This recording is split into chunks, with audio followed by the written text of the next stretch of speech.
there are two sessions which are the sessions more focused on the debate. One on the co-construction of public policies, where different participants, RIPESS members, will be sharing on experiences of co-construction of public policies.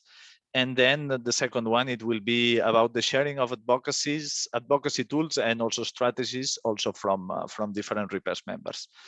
So I will give the word now to first Shigeru and then to Karma Wal. Shigeru, as I said, is the joint coordinator for RIPESS, and Karma Wal is the director of the Catalan Agency for Developing Catalan Agency for Cooperation Development. And Shigeru, you may have the floor. Okay. Good afternoon, good evening, and good morning based on wherever you all are located. And thank you for participating in this global webinar co-organized by RIPESS, the Intercontinental Network for the Promotion of Social Solidarity Economy, in collaboration with the State of Catalonia, the Catalan Agency for Development Corporation, and SocioEco. My name is Shigeru Tanaka. I am one of the joint coordinators at the global level for RIPESS, and I will try to keep my introductory remarks short, but also try to kill time so that people who are coming late can still make it to the meat of the webinar. So we are here today to strengthen SSE ecosystems and to discuss the co-construction of public policies that promote SSE at all levels across the globe. So why are we discussing this at this time and this occasion? So for those of you who are not familiar with RIPESS, we are a network born formally from a global meeting held in 1997. So for close to a quarter century, we have been promoting SSE across the globe. In that era of globalization, the neoliberal doctrine was in the process of engulfing the world and washing away diverse cultures and diverse value systems and replacing that with a single value system measured solely by the dollar and some very short-sighted pursuit of efficiency to raise more of that. And we said no. We said diversity matters, people matter, and our planet matters. So groups began engaging and realizing alternatives at the grassroots level that put people and planet over profit. We called this alternative economic paradigm Social and Solidarity Economy, or SSE. At that time, some were already confident in those alternatives, but many in the world were not quite there yet. But in the 20 plus years, we already know and have proven, and therefore can be confident in saying that the alternatives do work, and that many are already in existence. But what then do we mean by ecosystems? If I were to set up a worker-owned cooperative and value sustainability, human rights, and the democratic governance at the co-op, I can feel good about myself, and the very small circle around me will enjoy the realization of an alternative economic model. But does that help the situation of exploited workers in Bangladesh, or in Kenya, or Ecuador? The answer, unfortunately, is no, and I am not willing to accept such a reality. Thus, we are in a point where we know building grassroots alternatives are possible at the local level and that they work. But how is it that we can create a friendly environment and an ecosystem where SSE initiatives create linkages transcending geographic scales? SSE initiatives need to try looking not only internally at how we do our own business in our own institutions, but more broadly to help others in this journey. That is why we at RIPESS consider SSE not as a static sector of economy, but as a movement. Setting up a co-op in itself is a realization of the alternative, but that in itself is also not yet a movement. The initiative becomes a part of a movement when we seek how others can also be engaged and how socioeconomic or policy environments can be adjusted to better foster not just our own SSE, but for the locality and for the global community. And this is all in line with RIPESS's 3-year strategy. We continue to seek avenues for advocacy at the international, national, and local levels to set the environment for SSE to flourish. And through this effort, we strengthen the presence and political capacities of continental and national networks. And in the long run, this helps more SSE actors to be involved, and it helps to strengthen more our continental and national networks.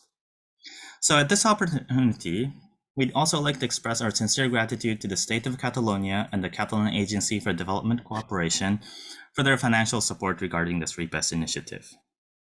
Although we know and are confident that SSE is the solution against neoliberal doctrine, we still do face an uphill battle economically.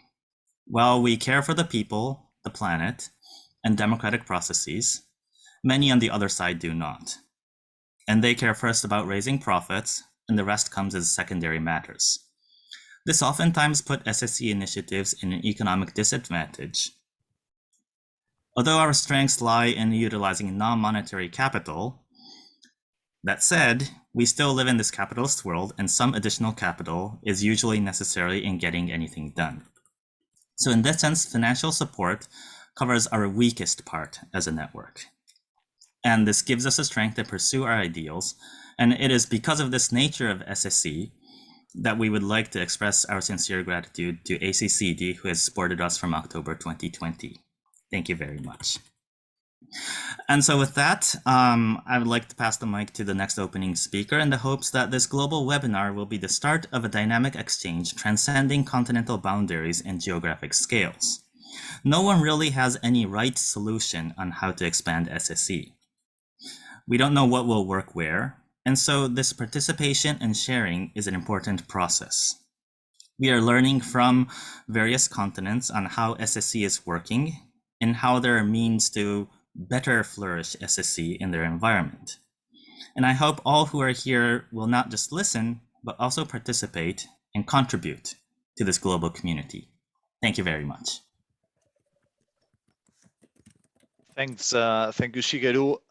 Karma is the director of the Catalan Agency for Development Cooperation. Karma, the floor is yours.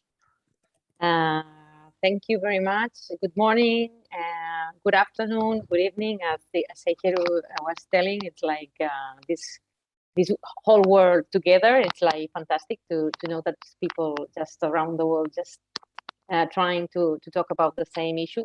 I will skip to Spanish because I think it's gonna be easier. I'll try to be not talking too fast because I know that interpreters then have some trouble for making their job. So I'll try to do my best to be just quiet. First of all, just for us is a pleasure and very important. I'm go back Spanish. No, para nosotros es un placer poder tener esta colaboración con RIPESS. Creo que, bueno, como ya se ha comentado, ¿no? Esta visión global, nacional, local, para nosotros es muy importante, ¿no? La agencia siempre intenta trabajar esta globalidad de escalas, ¿no? Porque creemos que es la única forma de conseguir hacer avanzar, ¿no? Los proyectos y las propuestas que hacemos. Bueno, en este sentido, para nosotros, este partenariado que tenemos con RIPESS es estratégico y básicamente porque una de las líneas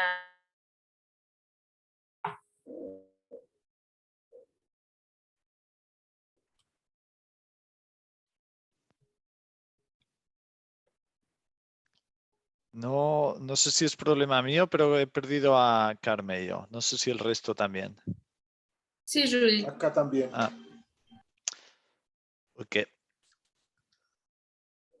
Esperamos un segundo a ver si se vuelve a conectar y a ver si con suerte la línea mejora o la calidad de la conexión mejora. Y solo para recordar, para la interpretación, por favor, hay un botón interpretación donde se puede elegir el idioma. Pour l'interprétation, s'il vous plaît, cliquez sur le bouton interprétation. C'est à l'oral, c'est pas en forme écrite. For interpretation, please click on the button translation, if I'm not wrong in the English version, I don't have it. We don't have written subtitles. Thank you. Thank you, Eva, for the reminder. I don't see Karma connected, so I'm afraid that she had some connection problems. It was bad luck because it was especially during during her intervention, but in any case, what I would propose, if you agree, is maybe to move already to the introductory session, and then as soon as Karma gets back, if she manages to get back, maybe we can give her the floor again. Just for you to know that, so we are going to start now with the sessions, with the main sessions of the webinar, where discussion will be, of course, not only allowed but also encouraged. So I would ask you to ask your questions on the chat. So maybe mentioning your name if you don't have your name on the name of the participant in Zoom. So maybe mentioning your name, and then if you leave your question on the chat, we'll make sure that at the end of each one of the sessions, so if we have time, we are going to try to answer all these different questions.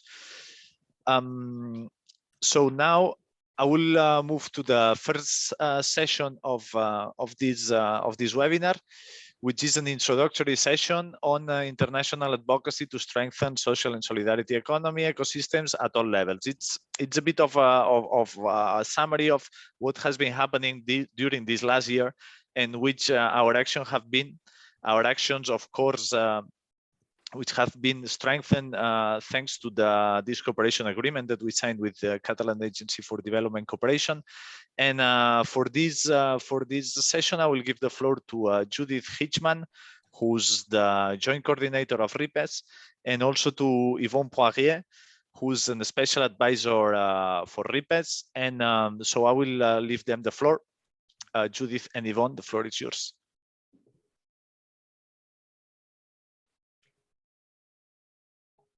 Yvonne, do you want to go first? Yes, I'll talk about these subjects here. En français, je vais parler en français, in French. Oui, depuis 2013, les agences de l'ONU ont créé une interagence sur l'ESS. Donc, il y a 18 agences internationales. Et la semaine dernière, on a tenu une retraite ou une rencontre particulière pour discuter du programme d'action des 2 prochaines années. Je rappelle qu'il s'agit d'une organisation donc, créée en 2013 et qui, depuis ce temps, regroupe 18 agences, y compris l'OCDE et des organisations comme le RIPESS, l'Alliance coopérative internationale et plusieurs autres organisations qui sont là à titre d'observateurs. Depuis 2 ou 3 ans, l'inter-agence de l'ONU, qu'on appelle communément en anglais la Task Force, était le principal lieu international où des agences et des organisations de l'ESS pour la promotion de l'ESS. Donc, sur beaucoup de sujets, par exemple, un appui au projet de résolution de l'ONU sur l'ESS, mais également démontrer que le potentiel de l'ESS est majeur pour atteindre les objectifs de développement de l'ONU. Donc, de ce côté-là, ça va très bien et on fait beaucoup de travail positif à ce niveau-là. Donc, la semaine dernière, c'était le plan d'action des 2 prochaines années qui réitérait l'importance que l'ESS soit majeur pour les objectifs de l'ONU, les résolutions de l'ONU, etc. Mais également la régionalisation qui est indiquée plus bas. La régionalisation des activités de la Task Force qu'avec Julie on a proposé à Task Force et la Task Force a accepté. Jusqu'à maintenant, les rencontres étaient seulement globales. Donc, on a accepté qu'il y aura d'organiser des rencontres dans chacune des régions, surtout Amérique latine, Afrique et Asie, afin de renforcer la Task Force au niveau des régions. Et par exemple, on va développer des relations avec les organisations régionales de l'ONU, par exemple en Asie, ESCAP, en Amérique latine, CEPAL, etc. Est-ce qu'on peut revoir l'écran, le PowerPoint? Oui, merci. Désolé pour ça. Depuis 3 ans, une activité majeure dans laquelle le RIPESS est impliqué. Nous sommes un peu l'initiateur de la démarche, du moins, on l'a appuyé fortement. Il y en a tant, tout le monde reconnaît l'importance que l'ONU adopte une résolution sur l'ESS. Ça fait, comme vous savez peut-être, probablement, l'ONU, lorsqu'ils ont adopté le programme de développement en 2015-2030, parlait ne laisser personne pour compte, l'importance de la pauvreté, l'importance d'éliminer la pauvreté, le droit des femmes, l'économie informelle, donc beaucoup d'éléments, donc un objectif global, mais il n'est pas question de l'ESS, il a uniquement été question très générale des questions de développement. Or, les Nations unies reconnaissent que les pays du monde reconnaissent que ce n'est pas possible d'atteindre les objectifs de développement 2030 dans le contexte actuel. Il y a même des reculs. Et depuis plusieurs années maintenant, on préconise fortement Big gold dick dick. 3 big balls. Look like he's playing tennis. He got a big dick. I think it's named Dennis. I jerk his dick until that nigga finishes. Dick big and green. Ah, voilà. Sorry about that. Es posible Gracias, que Eva. haya que excluir a alguien, ¿no? Aquí. Hay que ir con cuidado en la entrada. OK. OK. Donc, il y a une résolution qui a été préparée, un projet de résolution, pardon. Il y a un document qui justifie l'importance de la résolution, et encore plus avec la situation COVID actuelle. Donc, c'est quelque chose qui vraiment va de l'avant. On souhaite que ce soit en 2022, mais si ce n'est pas en 2022, ce sera en 2023, parce que c'est essentiel pour l'humanité qu'on réussisse à ce que l'approche ESS réussisse à devenir importante au niveau de l'ONU. OK. Donc, nous collaborons également, oui. Oui, désolé Yvon, je vais partager encore une autre fois. OK. Je pense que notre vidéo est... Donc, il y a véritablement quelqu'un qui... Why does the man kind of look like Hitler? I think we need to exclude some people He here. looks like Hitler. Julie, Yeah. can you exclude just like two spinach. people? Dude. I cannot actually. I love when Yo, that's my penis. Yo, all I'm sure I'm had just to like, make him nut because his balls were blue. yo, Didn't have a Julie clue. hates you. You She should stop sliding me. in and I'm a ass like dick swinging up in the motherfucking hallway. He like me and my Yo, sucking on your dad because I like big penis. Yeah. Sucking on your penis, sucking on your penis. Yeah, kid. Sucking on your penis.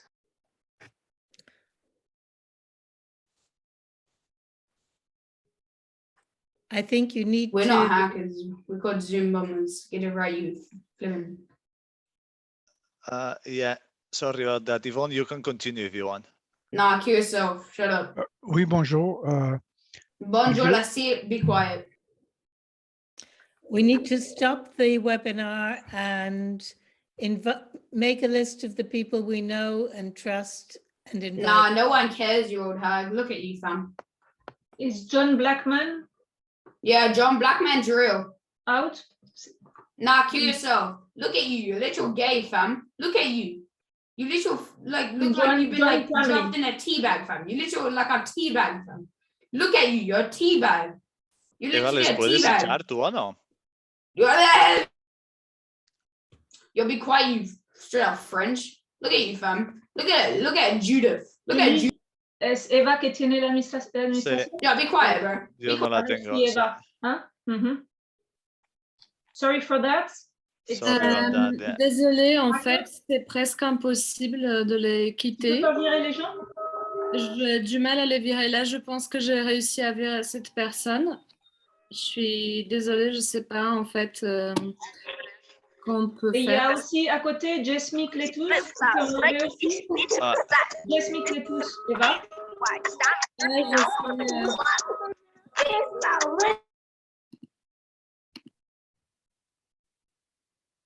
Very sorry for that. No, then we have control of the waiting room, Judith, for then. So we'll just need to make sure that the waiting room is Okay. control.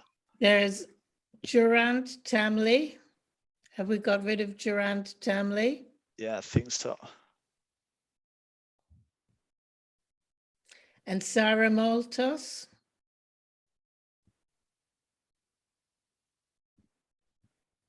As well. Maybe we can go ahead, Eva, and you let us know if you need some help on the moderation. It's definitely not easy, but I would say that for the moment, do not leave no one in, so that that no one else can enter in the waiting room. So Yvonne, I will share again. Je vais terminer cette section en expliquant l'importance pour le RIPESS du site web sur ECO, qui contient beaucoup de ressources, et dans les 2 dernières années, c'est devenu également une source de référence pour l'agence de l'ONU. Donc, avec la Task Force et sur ECO collaborent beaucoup pour des pages web sur la politique publique, etc. Donc, François, je vais en parler plus tard, je pense, aujourd'hui. Je vais arrêter ici. Thanks, Yvonne. Sorry about that. Judith, maybe we can say something on the high-level political forum. I will try to share my screen again. The issue is that I'm having problems with my screen, as you can see. So, don't worry, okay. We can manage without the screen. Perfect. If you can maybe get rid of the person called Sarah Maltos, who called us idiots, who is still there. Eva, can you, yeah, voila, it's done. Okay, right. So the high-level political forum is linked to the Sustainable Development Goals. And it is an annual review of the progress on specific goals and on the different countries that volunteer to do what is called a voluntary national review. Now, I'm the person who has gone to New York and participated on several occasions, but not for the last 2 years, where the HLPF, the High Level Political Forum, has been a virtual event. I would like to say that the Sustainable Development Goals are built around a greening of the neoliberal concept of the economy, but at the same time, provide us with a certain amount of scope for introducing real change and social solidarity economy as a response. The last time I was in New York is 2.5 years ago, and Spain was the only country who mentioned SSE as part of the solution at that point. We have come a long way through our advocacy, partly through the UN Task Force on Social Solidarity Economy, and partly through the work that Yvonne and I and some others have been doing. There are also, like in all UN events, side events that take place during the event. And because RIPESS has got ECOSOC status, we were able to submit a side event for last July's HLPF. And it was on the subject of the right to the city, and food sovereignty, because one of the SDGs that was under review was SDG 2, which talks about ending hunger. So we worked with the Global Platform for the Right to the City, with whom we have a useful and good alliance. And we had a panel of speakers, including a member of the task force. And it was a very impactful side event. First of all, the fact that we did manage to get an official side event within the HLPF was something of great importance in terms of our advocacy, but also the fact that we did have a very considerable number of people who attended. Maybe Julie can give us the figures. So that is one of the huge successes that would not have been possible, I think, without the dynamic that was provided by the support from the Catalan Agency for Cooperation and Development. Because my feeling is that while the funding has allowed us to do something that we could not otherwise have done, it is the dynamic that we managed to create within RIPESS and with our allies that has been the big game changer in terms of the success of our advocacy. And we are now moving forward to a new stage, we hope, because we are under discussion with other members of the task force as to the creation of a social solidarity economy cluster within the high-level political forum.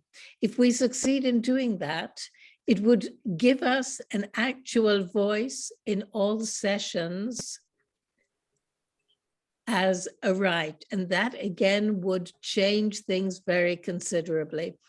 I think there is a growing realization through the COVID crisis that has created an economic crisis, that has created a housing crisis, that has created a food crisis and a financial crisis, that social solidarity economy can provide new answers that are sustainable for both people and planet, which is why I feel we can continue to use the high-level political forum in New York.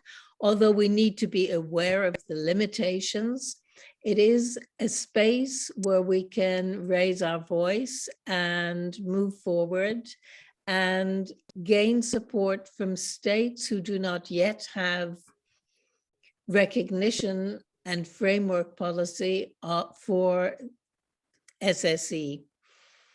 I think that it is important that we gain support from new member states within the UN and that we use this collectively in other spheres. So I think that really covers most of what I would like to say about the high-level political forum and the work we have done there during this period. Thanks, Judith. Yvonne, is there anything you would like to add to what I've just said? No, I'll talk about the International Labour Organization, the next item. Est-ce que je continue, Julie? Ouais, ouais.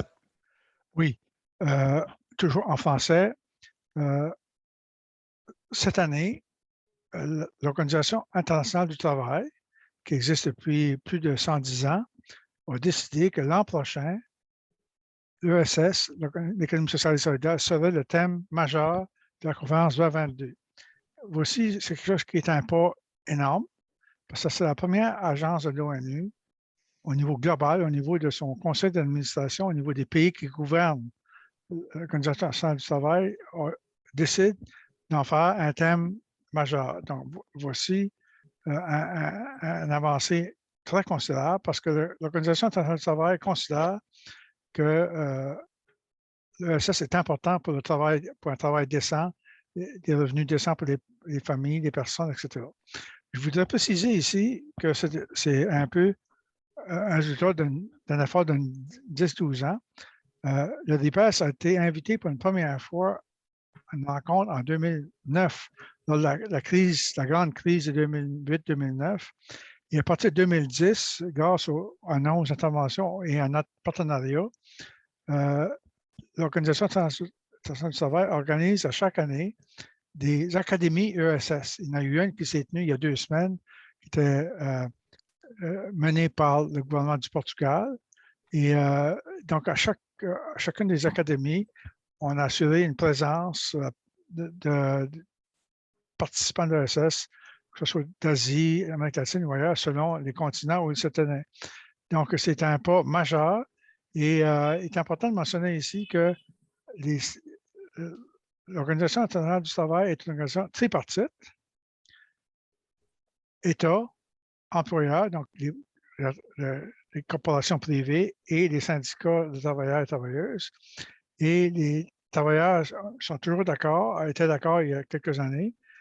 Les employeurs ne sont pas d'accord pour ajouter, c'est-à-dire les corporations ne sont pas d'accord pour ajouter le sujet, mais les pays, cette fois-ci, ont accepté. Donc, il y a beaucoup de pays, on a intervenu, Judith et moi, on peut quelques contacts qu'on avait. Donc, il y a eu cette fois-ci, les pays membres du conseil d'administration ont accepté que ce soit l'an prochain. Et il y a un lien ici également, je voudrais l'ajouter tout de suite, il y a un lien avec le fait qu'en mois de février dernier, le secrétaire général de l'ONU a reconnu dans un rapport le potentiel de l'ESS pour un développement inclusif. Donc, il y a véritablement des pas de géant, on pourrait dire, et il faut continuer le momentum. Merci. Merci Yvon. Peut-être on peut dire quelque chose rapidement aussi de GICEF. Oui. Le GICEF, qui a été créé en 2013 en Corée du Sud, à Séoul, organise à chaque 2 années une rencontre d'organisation de l'ESS, mais surtout ici, ce qui est intéressant dans le cas du GICEF, c'est les autorités locales, les villes, donc que ce soit Séoul, Montréal et d'autres villes. Et donc, nous, on est membre du GICEF depuis 2016 et on a été dans les comités organisateurs de la rencontre s'est tenue en 2016 à Montréal, 2018 à Bilbao, et on a participé à l'organisation celui du Mexique et on a organisé des webinaires avec des gens de task force que vous avez ici devant vous, que vous avez peut-être pas à l'écran parce que bloqué, mais on peut partager par la suite les documents de la rencontre. Et donc, mais il y a un facteur important qui s'en vient. La prochaine rencontre internationale du GICEF entre ville et organisation de l'ESS aura lieu à Dakar en 2023. Donc, c'est une occasion pour tous nos collègues d'Afrique du mouvement de l'ESS d'être très actifs parce que ça, comme il dit, ce ne sera pas seulement une rencontre Sénégal ou Dakar, ça va être une rencontre Afrique. Donc, ça va être important pour nos collègues en Afrique. Et autre élément très important, le GICEF, le secrétariat qui était auparavant à Séoul, se déplace à Bordeaux.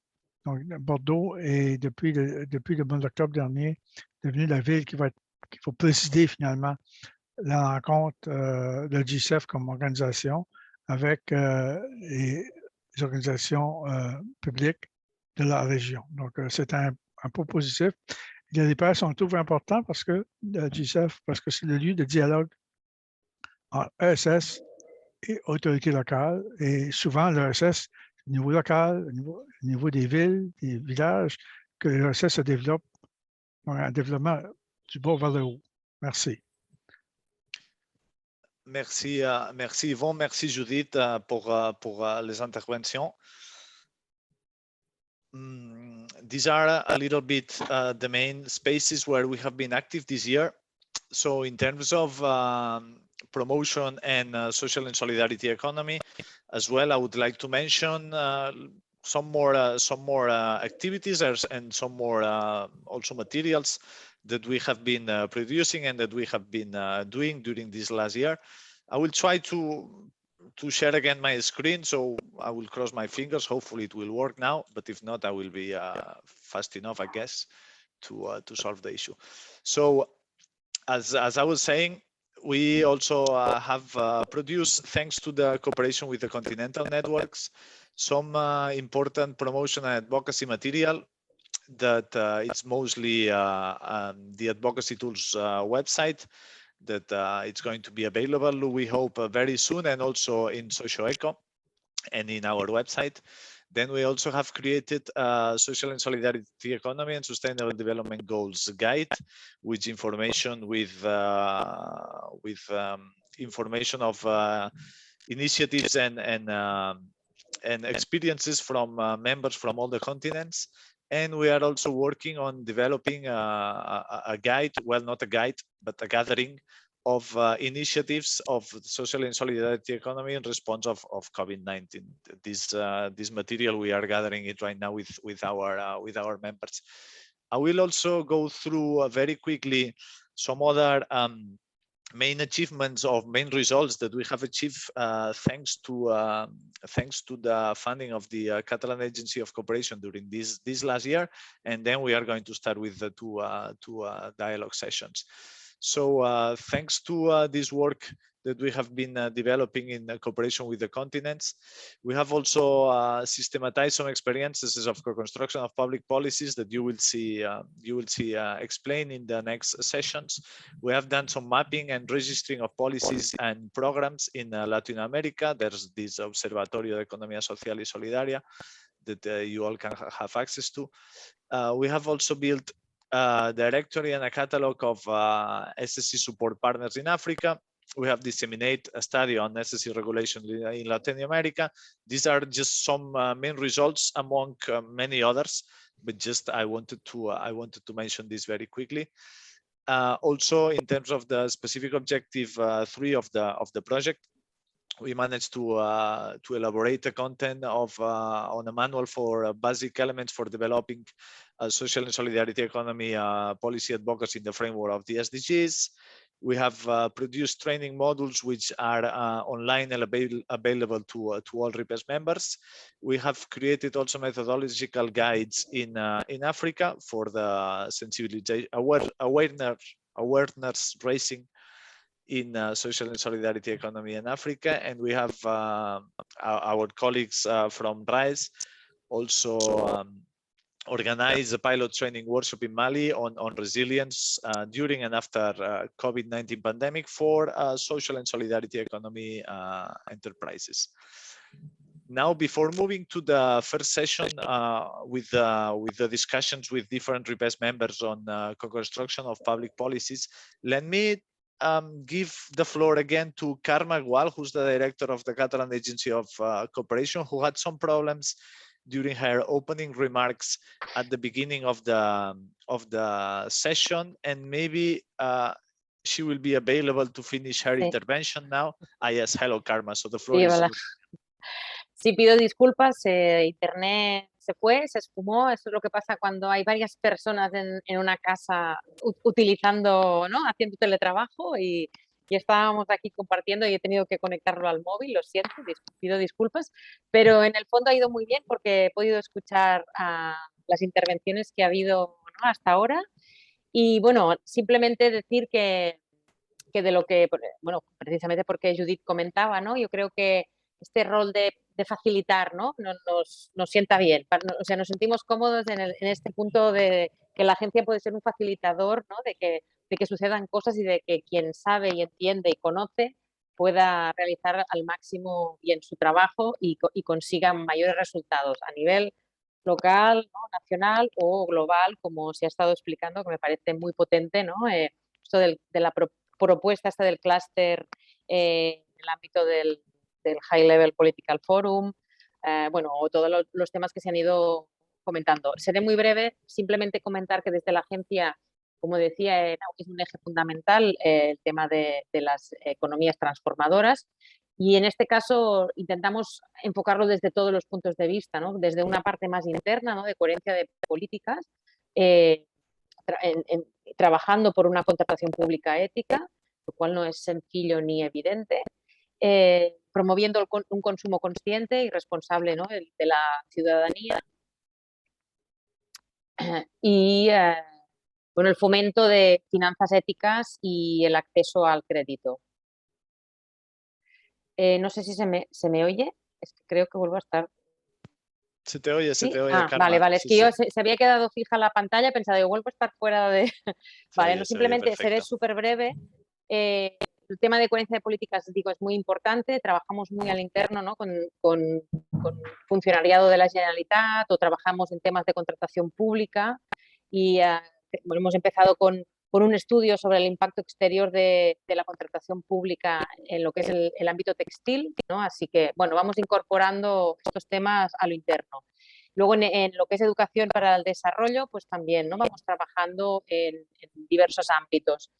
Pero me parece que algo como muy novedoso que estamos poniendo en marcha ahora es un acuerdo con, bueno, vamos a ser como entidad avaladora de proyectos productivos de economía social y solidaria en los países en los que trabajamos, además a través de finanzas éticas. Bueno, esto es algo que nos hace mucha ilusión, que estamos en ello y que esperamos el año que viene.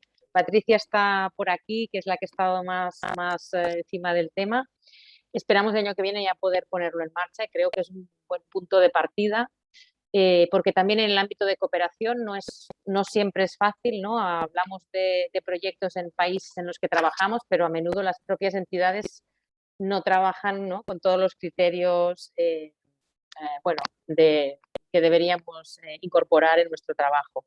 Y comentar que en tema de economía social y solidaria trabajamos de una forma como triangular en el Mediterráneo con Marruecos y Túnez, y hemos estado trabajando sobre todo en el ámbito de la política pública, ¿no?, de generar el ecosistema adecuado y las fortalezas adecuadas en las administraciones públicas para que pueda florecer, ¿no?, y para que esa economía social y solidaria pueda tirar adelante.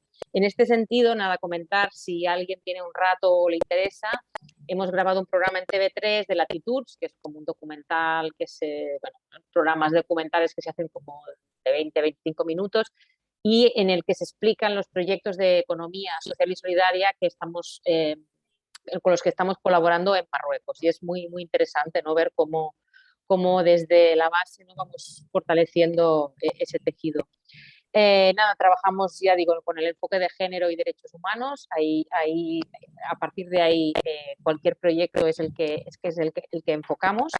Y nada, comentar que para nosotros esta colaboración está siendo, y esperemos que siga siendo en el futuro, fundamental, ¿no?, para poder fortalecer al máximo este camino, ¿no?, que, como decía también Judith, ¿no?, hay que meterlo en todo, allí donde sea posible, ¿no? Hay que incorporar ese discurso para que no sea un simple, los ODS no sean simplemente lo que decíamos, ¿no?, un greenwashing o una especie de lavado de cara del liberalismo de siempre.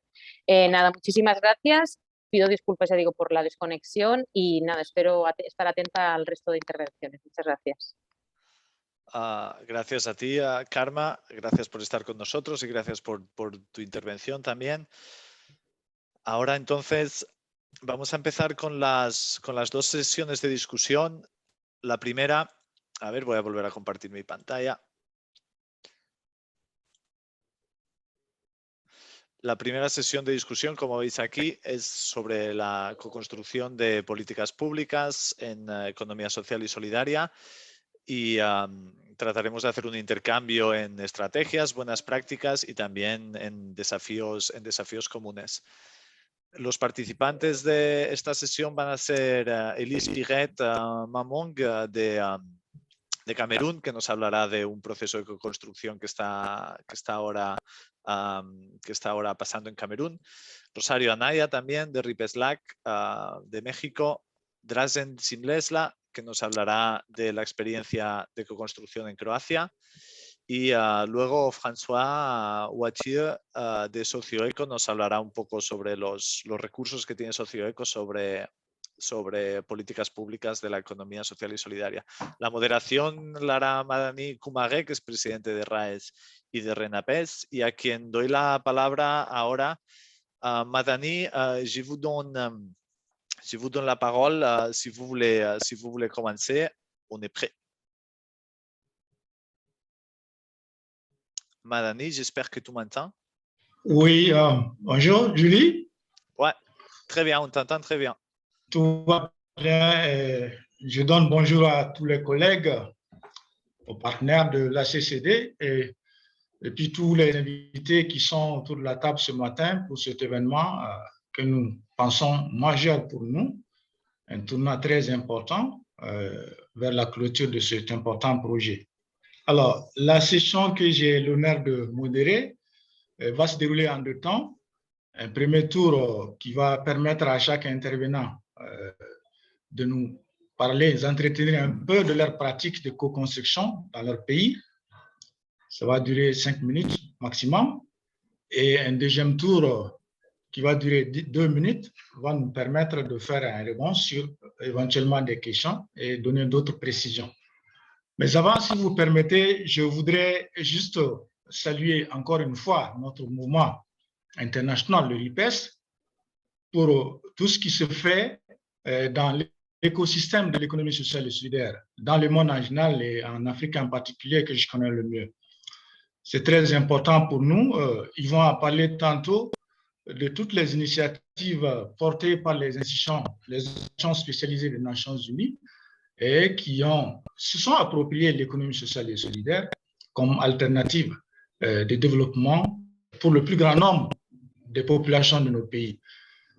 C'est encore extrêmement important pour nous parce que dans nos stratégies appelées politiquement de lutte contre la pauvreté dans tous les pays, nous avons senti, après évaluation, bien entendu, par les organisations de la société civile, que ces politiques sont très, très limitées quant à leur effet et impact parce que les démarches pratiquées ne sont pas inclusives.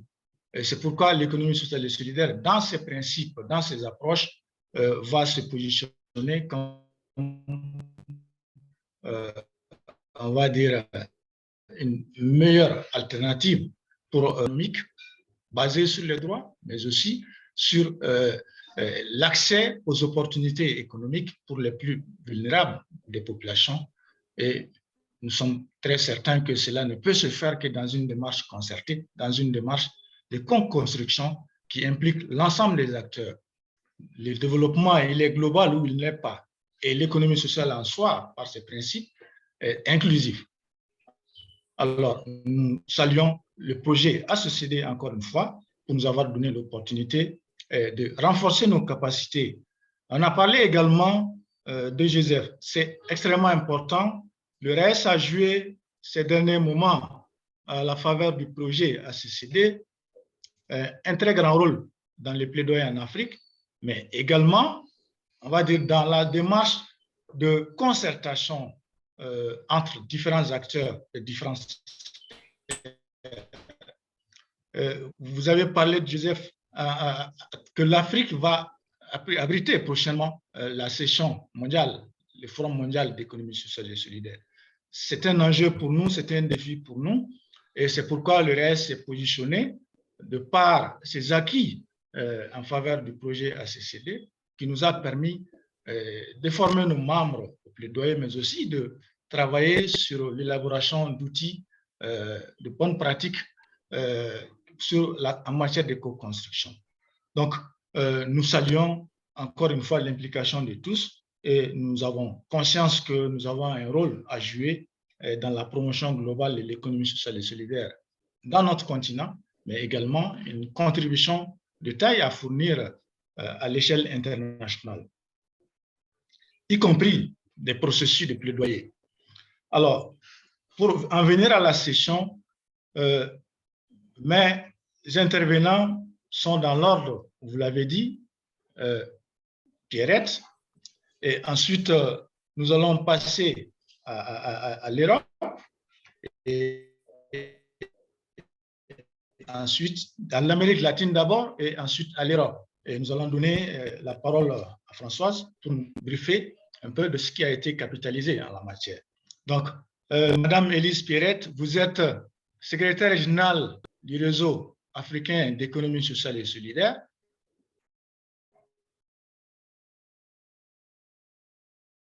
Vous êtes également président de votre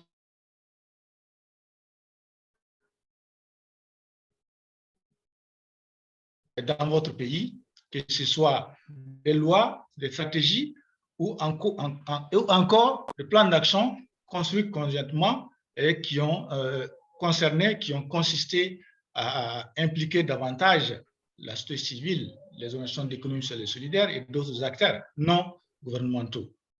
Vous avez la parole pour 5 minutes pour échanger avec nous sur votre pratique, votre vue en la matière. Merci. Merci, Madani, pour la parole donnée. J'espère que vous m'entendez. Oui, on vous entend. Vous Parfait. m'entendez? C'est bon.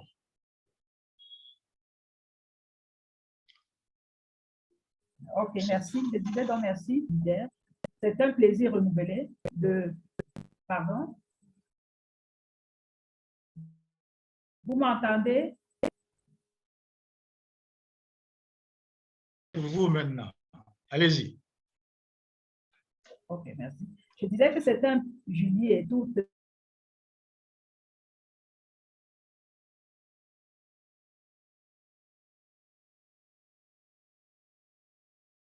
Pierrette, il y a des soucis? De ces personnes et toutes ces personnes très inspirantes pour nous dans ce que nous faisons. Pierrette, j'avoue qu'on n'a rien saisi depuis le début. Ce que je allais proposer, peut-être de t'organiser un peu à l'interne. En attendant, on va passer au Cameroun, chose d'encadrer. Parce que si on voit, on parle des non, Pierrette, ça ne va pas. Pays, ne... Vous ne m'entendez pas? Allô? Allô? Allô? Allô? Allô? On ne t'entend pas, Elise. Allô? Pirette, on ne t'entend pas. Viens. Peut-être, Madame, on peut passer à Rosario et après, on peut donner la parole à Pirette encore une autre fois. Allô? Est-ce que vous m'entendez maintenant? Pirette, on ne t'entend pas. Moi, j'entends. Ah ouais? Et je crois qu'on a perdu à Madani aussi. Allô? Parce que je ne peux pas l'entendre. Moi, je vous entends. Ah, parfait, Pirette. Vous pouvez y aller. Si vous nous entendez, essayez de voir si ça marche. Bon. Est-ce que vous m'entendez maintenant? Maintenant, ouais. Toujours pas? Je disais que... Oui, maintenant, je disais que les pratiques des organisations de l'économie en 2019, on ne pouvait pas parler de loi qui encadrait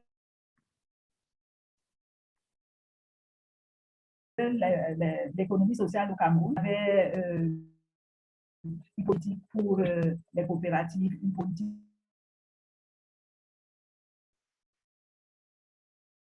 pour les mutuelles, une politique pour les associations qui pouvaient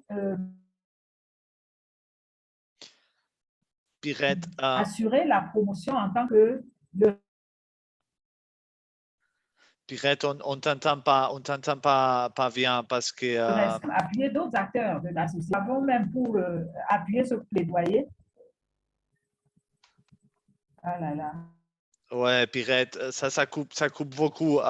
Pirette, peut-être, si c'est bien pour vous, peut-être on peut passer à les collègues d'Amérique latine et après on va revenir à vous. Est-ce que vous m'entendez mieux? Non. Oui, et Pierrette, Julie propose... Écoute, est-ce que vous avez un écouteur? Sinon, Pierrette, s'il vous plaît, si vous nous entendez, on va vous prendre la ligne et passer à l'Amérique latine. Vous entendez? Peut-être dans 10-15 minutes, vous allez pouvoir y revenir. Merci beaucoup. Alors, le RIPESS LAC, l'intervenant attendu, c'est Rosario Anea.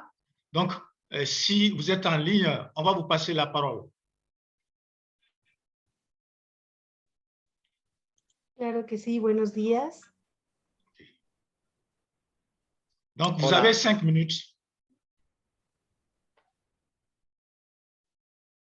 Claro que sí, tenemos una presentación y mi duda es si la tienen ustedes o la comparto yo. Rosario, yo creo que mejor si compartes tú. Ok, muy bien. Bueno,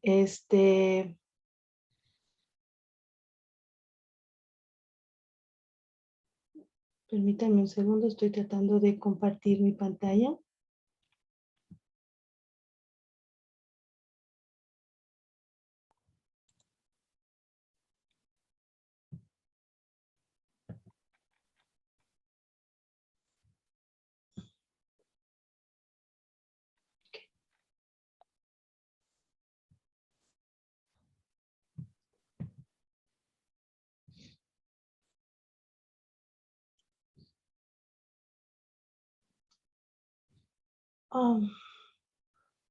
Es que no aparece en mi pantalla, perdón. Tranquila, la tengo yo aquí. Ahora la estaba abriendo yo también y entonces comparto yo. Muchas gracias. Son solo cuatro. Perfecto, sí. Hay un segundo que ahora yo no puedo tampoco. Eva, creo que me has quitado la opción de compartir pantalla. ¿Me la puedes volver a dar? No, parece que hay un Jan Smith, no sé quién es, y me pregunto si no quitarlo enseguida. Sí, puedes quitarlo entonces. Vale, pues ya lo hacemos. Vale. Hecho. Vale. Ya estáis viendo la pantalla. Bueno, es el anterior. Bien, nos vamos con ese. Ay, Sí. perdona, Sí, es otra, ¿eh? Sí, es la otra. Pues solo tengo estas dos. Está bien, está bien. Solo cambia la presentación, está bien. Adelante. Bueno, antes que nada, un saludo desde México a todos los colegas de diferentes latitudes y voy a hablar en breve de una experiencia muy concreta acerca de el proceso que han caminado una serie de campesinos y campesinas en una región en torno a un pueblo originario que es el pueblo náhuatl en México. El municipio del que voy a hablar en lo concreto es El Limón, es un municipio de Jalisco en México. Si gusta, la siguiente. Este municipio es uno de los más pequeños del estado de Jalisco y se encuentra en la parte occidental de México. Cabe aclarar que es una parte que su diversidad biológica es bastante amplia, los cuerpos de agua es bastante abundante y la vida se basa principalmente en actividades agropecuarias en esta zona. Siguiente, por favor, vamos a irnos directo a la experiencia. Ahí. Bueno, esta experiencia no nace de manera espontánea, de manera inmediata. Esta experiencia tiene un proceso que nace a partir del 94, alrededor del 94, y tiene que ver con un problema fuerte del exceso de uso de agroquímicos en la zona y también de un problema generado a partir de una actividad tradicional en la agricultura, la llamada tumba, roza y quema, que se trata, tiene una forma dentro de su proceso de quemar la parcela para hacer una limpia, pero con ello la pérdida de la materia orgánica es bastante considerable y esto viene a aumentar la degradación de los suelos. La preocupación de los campesinos en la pérdida de la materia orgánica y también la elevación de los agroquímicos para la producción agrícola genera una crisis bastante considerable en la vida campesina, y buscando alternativas, campesinos y campesinas de la zona del Limón empiezan un proceso de vinculación con experiencias en otros países, y principalmente se vinculan a una experiencia de Colombia por medio de un especialista en agroecología que se llama Jairo Restrepo. A partir de ahí viene todo el proceso de vinculación a nivel local y a nivel regional para establecer esta importancia de hacer un cambio en los procesos de producción. Vienen vínculos con redes que se están formando en ese tiempo y que tienen un impacto primero a nivel estatal y posteriormente son redes que a nivel nacional tienen un caminar bastante considerable. Uno de ellos es la red de alternativas sustentables agropecuarias llamadas RASA, que es una red que forma parte de un punto importante en el cambio de proceso de producción agrícola en el estado de Jalisco. Se empiezan a sumar campesinos, campesinas, indígenas, académicos, instituciones académicas, universidades, organizaciones de la sociedad civil, cooperativas, etcétera, a esta red, y empieza a conformarse una estructura social bastante considerable que luego tiene un impacto en la generación de esta propuesta al final.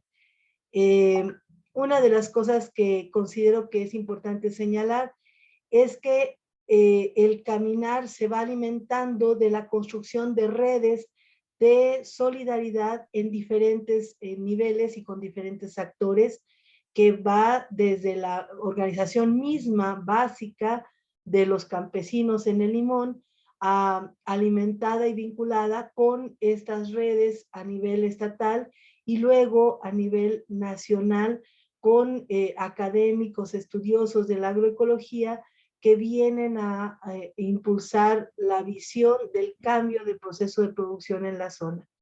Este efecto que nace en el Limón se reproduce en toda la región y actualmente tiene un impacto fuerte en 11 municipios en el occidente de Jalisco.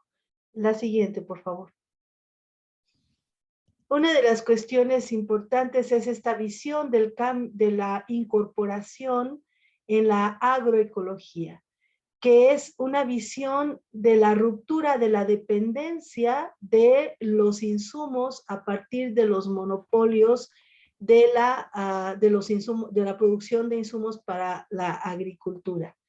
Esta visión de la autonomía campesina se implanta en la zona y viene a alimentar un proceso de, por un lado, de los elementos de agroecología que tienen que ver con todo la cadena de valor posterior, que no solo es la producción, sino también la transformación y la distribución y el consumo.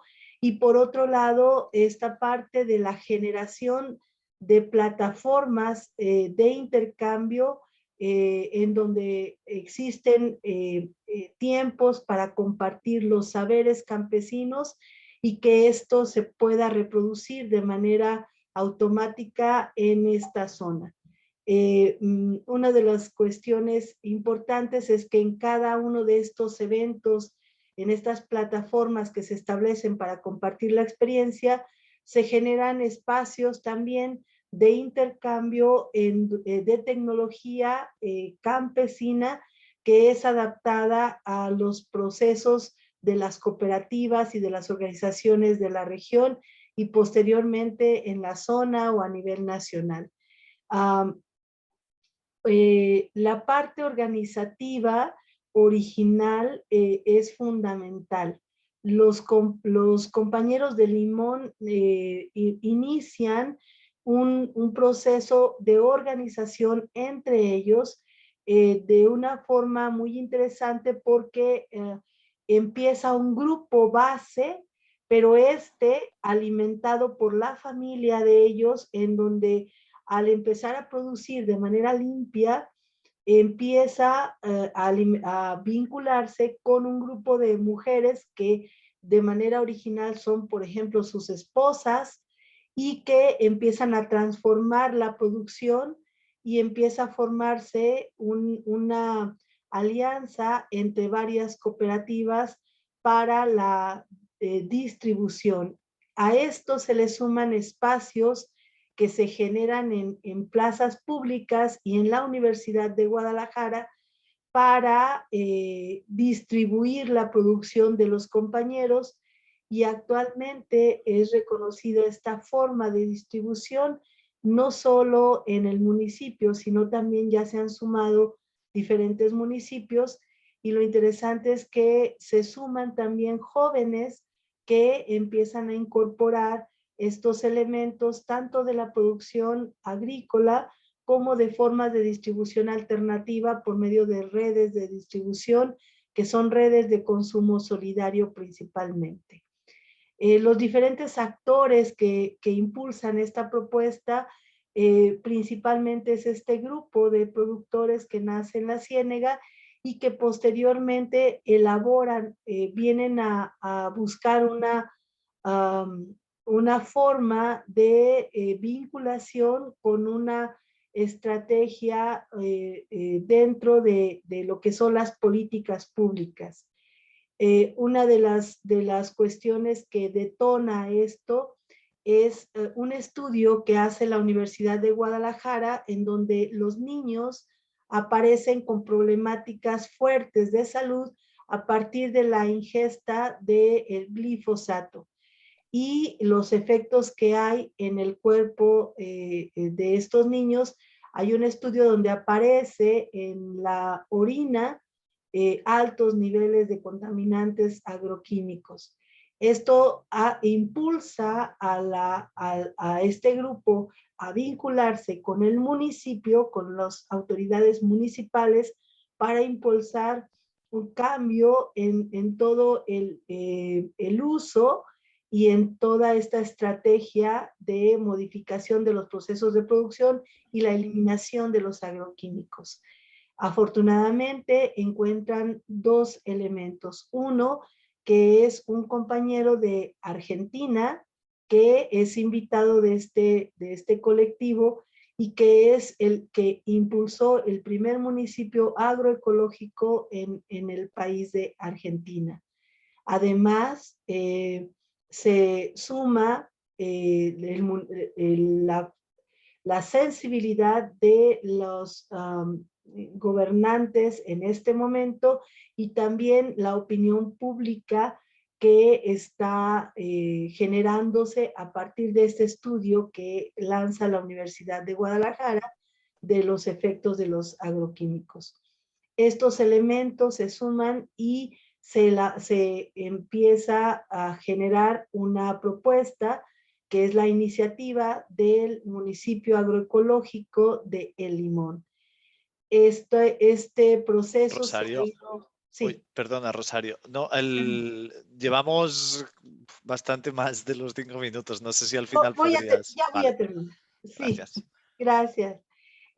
Bueno, y el cabildeo, principalmente los vínculos y el establecimiento de estas redes hacen posible esta propuesta que actualmente está ya plasmada y reglamentada para las actividades formativas, de producción, formativas de manera oficial en escuelas primarias, secundarias y actualmente preparatorias en este municipio.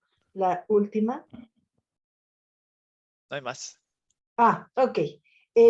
Bueno, la propuesta actualmente ya se lleva a cabo, está liderada por un grupo de Je voudrais demander à Madame Rosario de dérouler vers la conclusion, s'il vous plaît.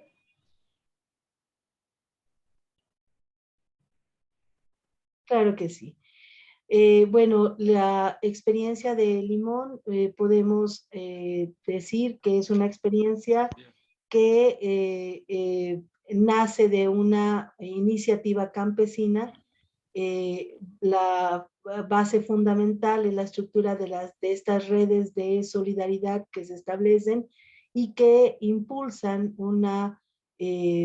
esta forma de establecer una reglamentación dentro de un territorio para beneficiar a la población. Este proyecto, esta experiencia, quiero señalar que fue elegida de la Comisión de Pueblos Originarios de RIPESS y está sustentada, está elaborada dentro del proyecto, en el marco del proyecto de SSE.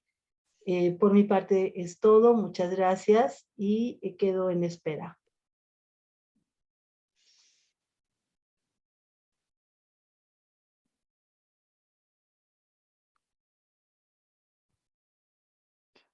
Madani, on t'entend pas.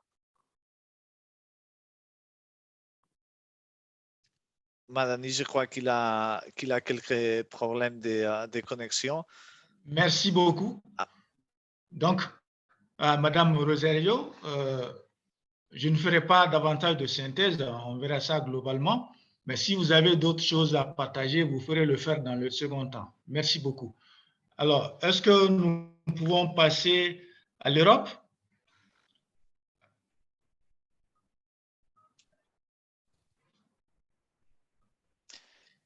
Ouais. C'est bon? Yes. Hello to all and many greetings to all the participants. My name is Dražen and I'm General Coordinator of RIPESS Europe and based in Croatia. So I will share with you some of our experience, how to intervene in public policy construction process, but also basically with the tremendous help from the network, in this case, RIPESS Europe. So in Croatia, we don't have a long tradition of SSE public policies. It was not so familiar, and basically for our decision makers, it was, no man's land, something that are not so familiar with it. So our approach was based on basically using our network's resources. And specifically, it was mostly from our French member, RTS, that is a network of local governments and regional governments from France that are supporting social and solidarity economies. So on several occasions, they were coming to Croatia and presenting how to create and shape public policies for SSE on the level of local or regional government, and they were presenting their experience with our representatives of local municipalities or regional agencies, so our own Croatian decision-making officials. So that was a good approach. Because we were thinking that maybe it will be more useful that they hear about public policies for SSE from some of their colleagues, and not from us that they consider as activists, as a member of civil society organization or activist organization. So that is why we use this approach, and it was quite successful because. As I said, we got huge support from RTS, and after that we initiate projects where we also were raising our own capacity to help local municipalities in creation of public policies for social and solidarity economy. For example, in food sovereignty and agroecology. Youth policies, participation of citizens, all very close topic for SSE. But also we choose some of our local municipalities where we practice this. So we work for 2 years in a row with 2 small cities north from our capital city, Zagreb. And basically we help them to create public policies in food sector that are close to social and solidarity economy values, methodologies, and practices. After that, we publish also a manual, a toolkit for public policies based on SSE. And it will be published soon. It will be on Croatian because we don't have that kind of materials here.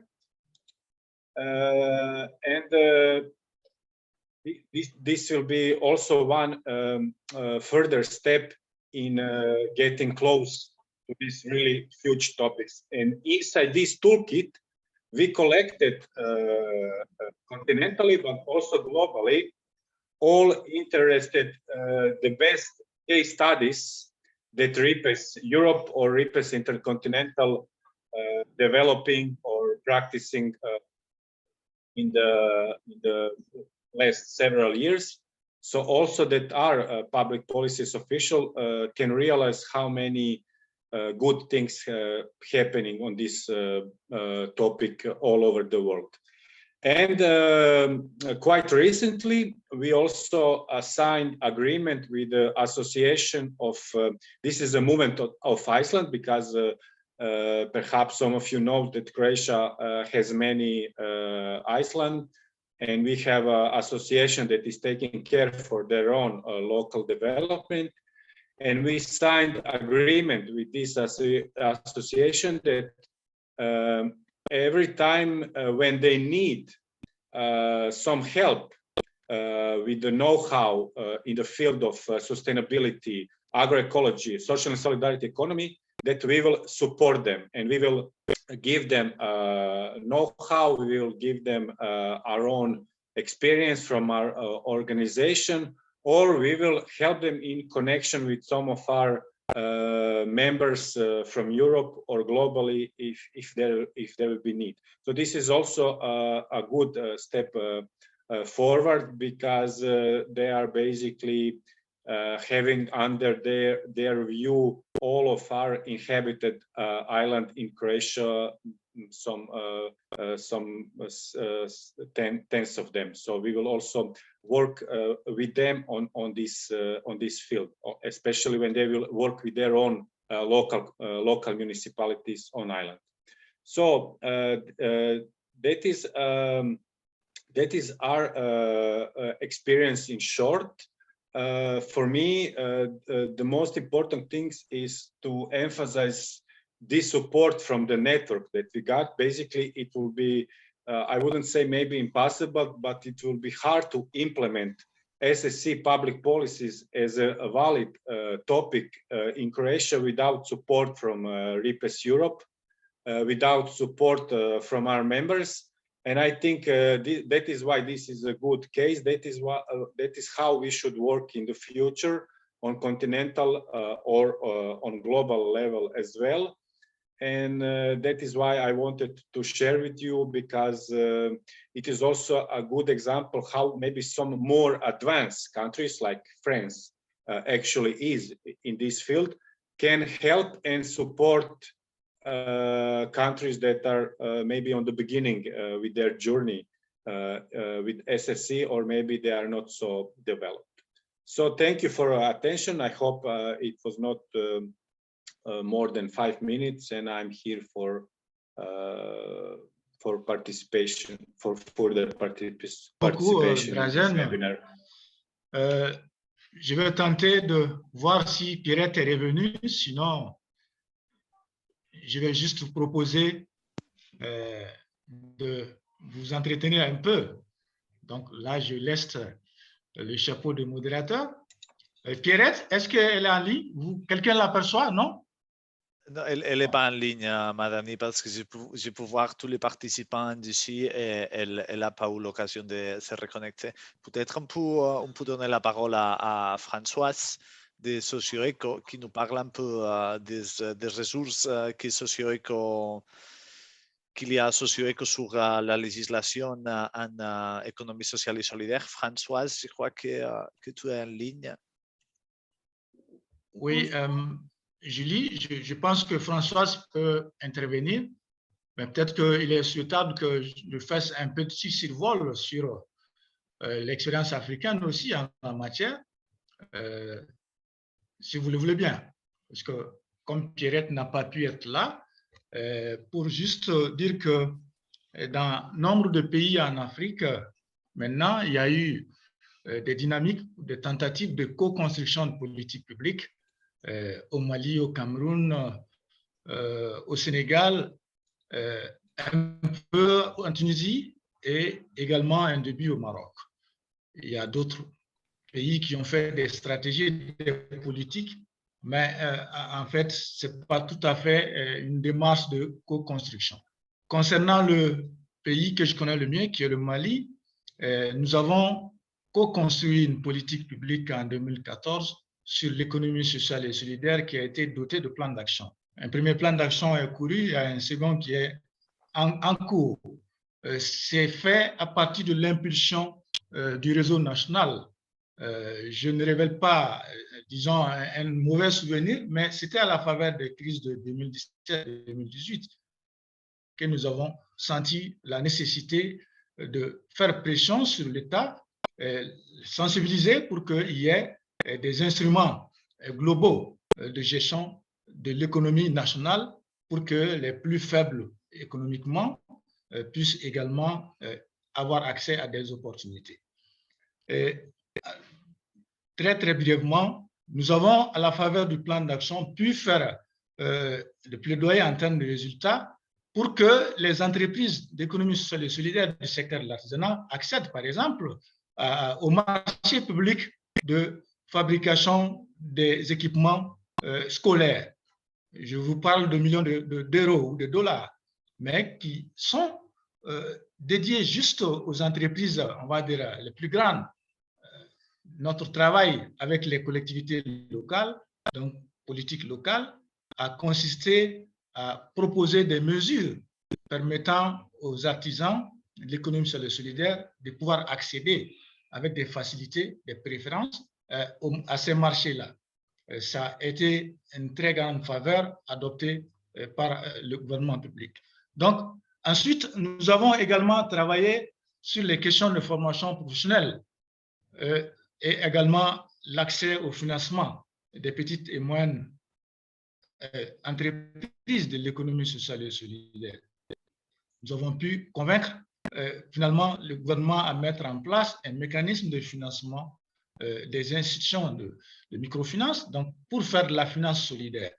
Notre objectif, c'est à terme de mettre en place un système de capitaux patients permettant de financer les entreprises d'économie sociale et solidaire. C'est vous dire que nous avons eu comme résultat dans cette démarche d'obtenir totalement une démarche collégiale entre l'État, les collectivités territoriales, les organisations de la société civile et particulièrement les organisations d'économie sociale et solidaire. Donc, nous avons mis en place beaucoup d'outils à la faveur justement de ce projet que nous avons pu capitaliser et je pense que Françoise pourra en parler davantage. Donc, je m'arrête là pour lui donner la parole. Merci beaucoup. Françoise? Bonjour, oui, bonjour. Donc, mon nom est Françoise Wautier. Pour ceux qui ne me connaissent pas, je m'occupe du site socioeco.org.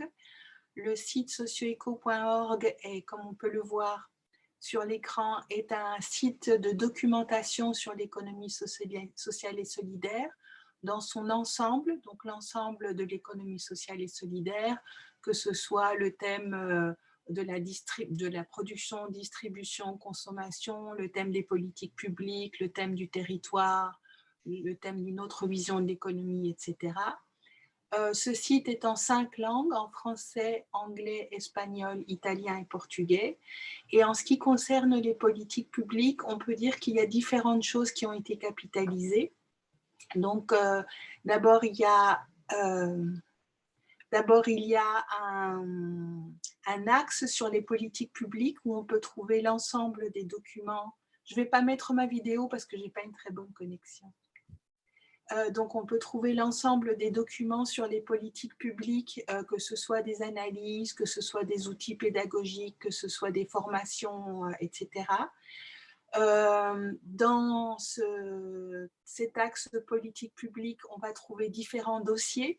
Donc, par exemple, un des dossiers, c'est la co-construction de politique publique. Et donc, j'ai essayé de trouver des documents, soit d'analyse, soit des études de cas, pour illustrer la co-construction de politique publique un peu partout dans le monde. Il y a aussi sur SocioEco des cartographies avec une liste des politiques publiques. Donc, on a 2 cartographies, celle qui s'appelle les politiques publiques en faveur de l'ESS et une deuxième carte de politique publique pour les objectifs de développement durable, où donc, en fait, on a une liste des politiques publiques qui sont classées différemment, une par besoin, par exemple, quelles sont les politiques publiques pour la santé, pour le logement, etc. Et l'autre, quelles sont les politiques publiques qui correspondent aux objectifs de développement durable. Donc ça, c'est un autre point.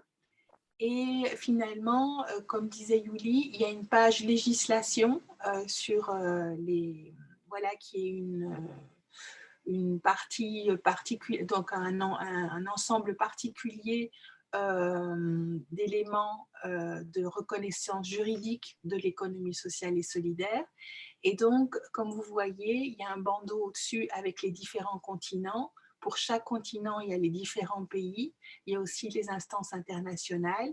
Et si on clique sur un continent, on va trouver par exemple pour l'Afrique, on va trouver toutes les législations pour chaque pays, donc les législations cadres et des législations plus spécifiques, des décrets ou des choses comme ça. Et donc, l'idée, c'est de maintenir cette page le plus à jour possible.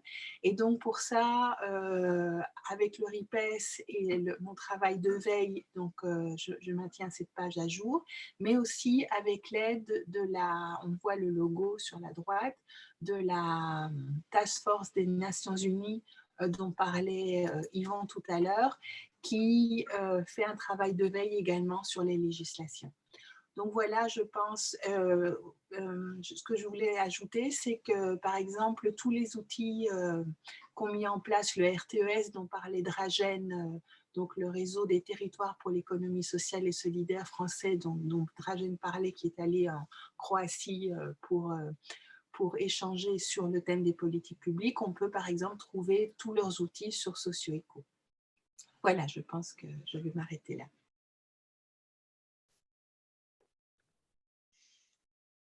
Voilà. Merci beaucoup pour ce premier tour. Je pense qu'on commence à manquer du temps. On a été long sur ce passage-là. Je voudrais juste, si vous permettez, de donner 10 minutes encore à ce panel pour revenir faire un petit deuxième tour si c'est nécessaire. Sinon, je vais me tenter de donner quelques petites synthèses ou en termes de défis communs. Est-ce que quelqu'un, je vais parler de l'AC. Est-ce que vous avez d'autres choses à ajouter avant qu'on passe à d'autres panels? C'est bon?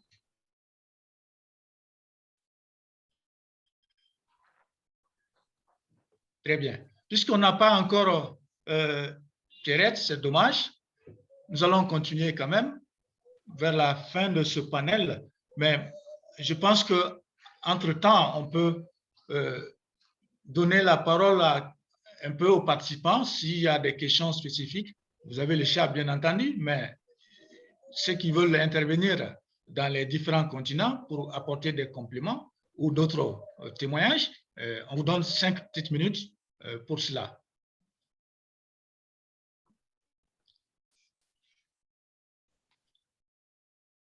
Les panélistes?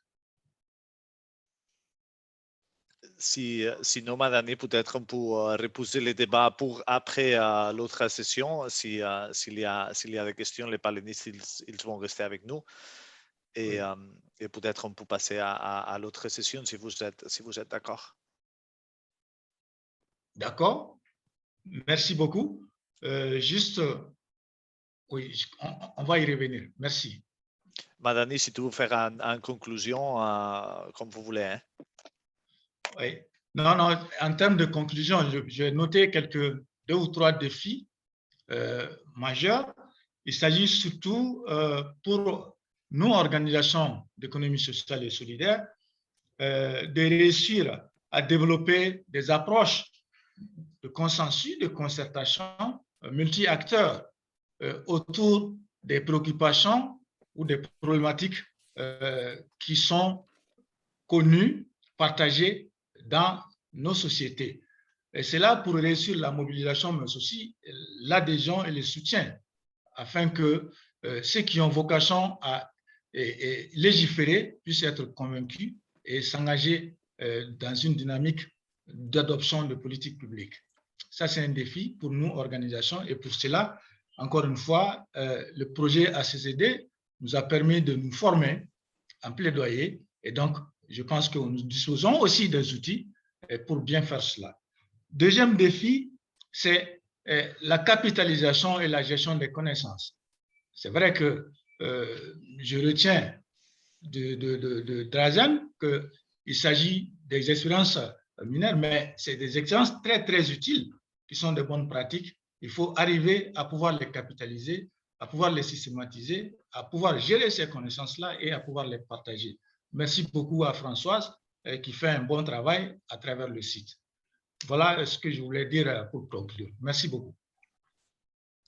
Merci à toi, Madani, et merci aussi à les autres intervenants.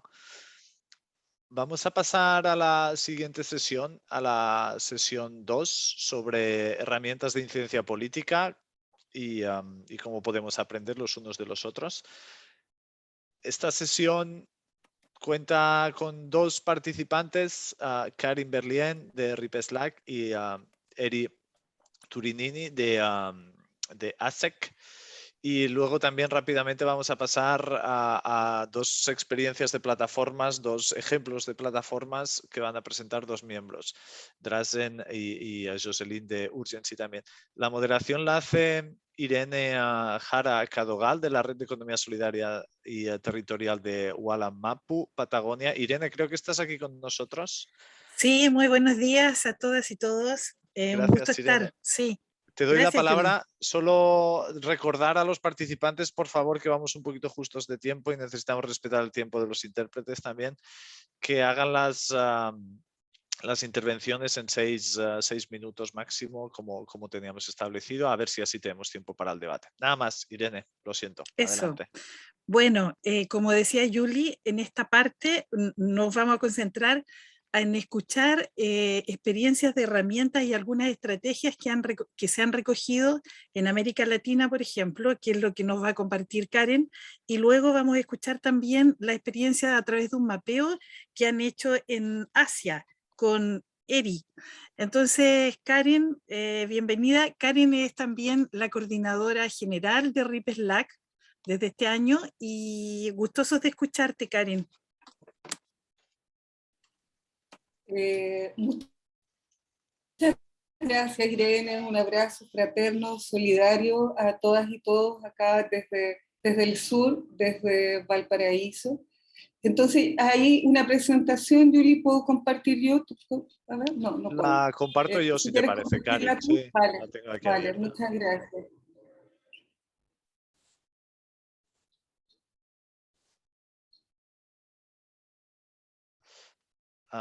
Vale, aquí está. Para los intérpretes trataré de ir rápido. Yo creo que esa no era. ¿No? Bueno, pero no era, pero había otra más la que yo te envié por el WhatsApp. Ay, Esa, perdona, yo creo pues que la mandó la Ángela. si quieres empezar, la voy descargando de mientras. Dale, bueno. Ya, básicamente, puedo hablar rápido, pero los intérpretes no sé cómo les va a ir. Entonces, no sé. Punto intermedio, Karin, yo creo. Ya, está bien. Bueno, dentro de las experiencias que voy a presentar, me gustaría detallarles dos experiencias particulares. Una que es un poco más antigua, que da inicio en Brasil desde la crisis de los movimientos que hubieron a propósito de la producción agroecológica en sus primeras etapas, ¿no? En respuesta a la Revolución Verde y al uso de agrotóxicos en el campo brasileño, que se va a generar un movimiento, ¿cierto?, de diferentes organizaciones para ir transitando hacia una producción agroecológica. El proceso acá no tiene que ver con una toma de conciencia colectiva, sino más bien con el padecimiento de enfermedades producto del veneno en el campo.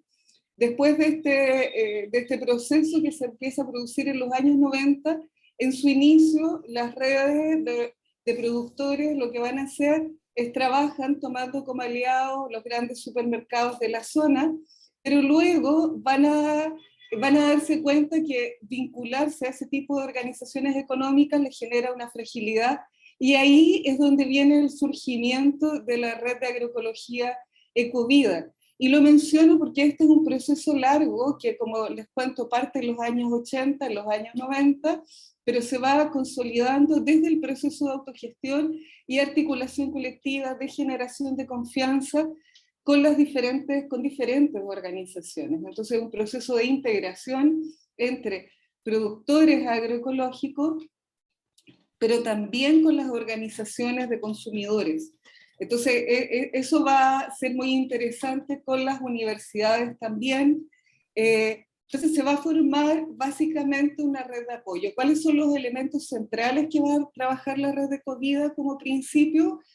Lo que la gente, los productores se van a ir dando cuenta, que quienes tienen derecho a los mejores productos son quienes producen y trabajan con la tierra. Entonces, el trabajo productivo se va a concentrar primero en la alimentación de las familias, de los productores y productoras. Luego se va a generar el intercambio al interior de la red. Todo esto, el intercambio al interior de la red, es privilegiando precios muy justos y casi mínimos, incluso condiciones de trueque entre los integrantes de la red.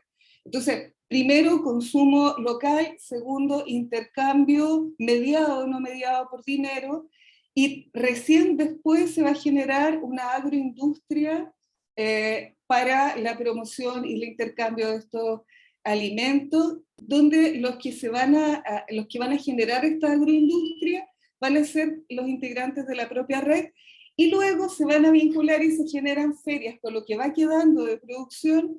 Se van a generar ferias con las organizaciones de consumidores que tienen conciencia también y van a preferir los productos agroecológicos.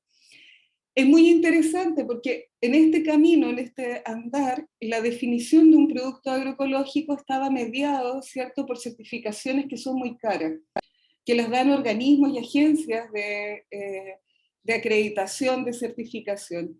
Y ahí, entonces, lo que va a hacer la red Ecovida como red, es decir, vamos a crear nuestro propio mecanismo de certificación. Y esto parte como un proceso de autogestión, de organización, y donde la certificación también va a posibilitar el intercambio de saberes al interior de la red. Entonces lo que se va a hacer son grupos donde participan diferentes personas que van transitando en esos roles en el tiempo, y todo el mundo en algún momento tiene que ir a visitar a otros y validar los procesos productivos, pero también en esta validación de procesos productivos se va a generar el intercambio y el aprendizaje. Entonces yo te voy a contar cuál es mi mejor forma de haber hecho esa producción, pero también voy a observar qué es lo que tú estás haciendo, ¿ya? Ese ejercicio de certificación participativa que parte, como les comento, así, basado en la confianza y en la estructura de red, de una red que está fuertemente distribuida, donde todo el mundo en algún momento tiene que ejercer el rol de ser vigilante de otros y otras, Este proceso va a ser reconocido luego va a ser vuelto ley en el año, me parece que desde el año 2010, 2009, 2010 empieza la negociación y se van a generar entonces procesos de catastro para reconocer a los productores. En el fondo lo que va a hacer la red va a lograr una ley de certificación participativa para los productores agroecológicos basado en este modelo de autogestión y de confianza. Este es un proceso que se instala y que parte en el sur de Brasil, pero que luego va a ir expandiendo y llega hasta el nordeste, hasta las redes de economía. Si bien no parte como un proceso desde la economía social solidaria nombrado así, pero sin embargo sí va a ser observado, está siendo observado por el foro y va a permitir intercambios hacia el nordeste gracias luego a la red de economía social y solidaria. Parte también de lo que va a aparecer acá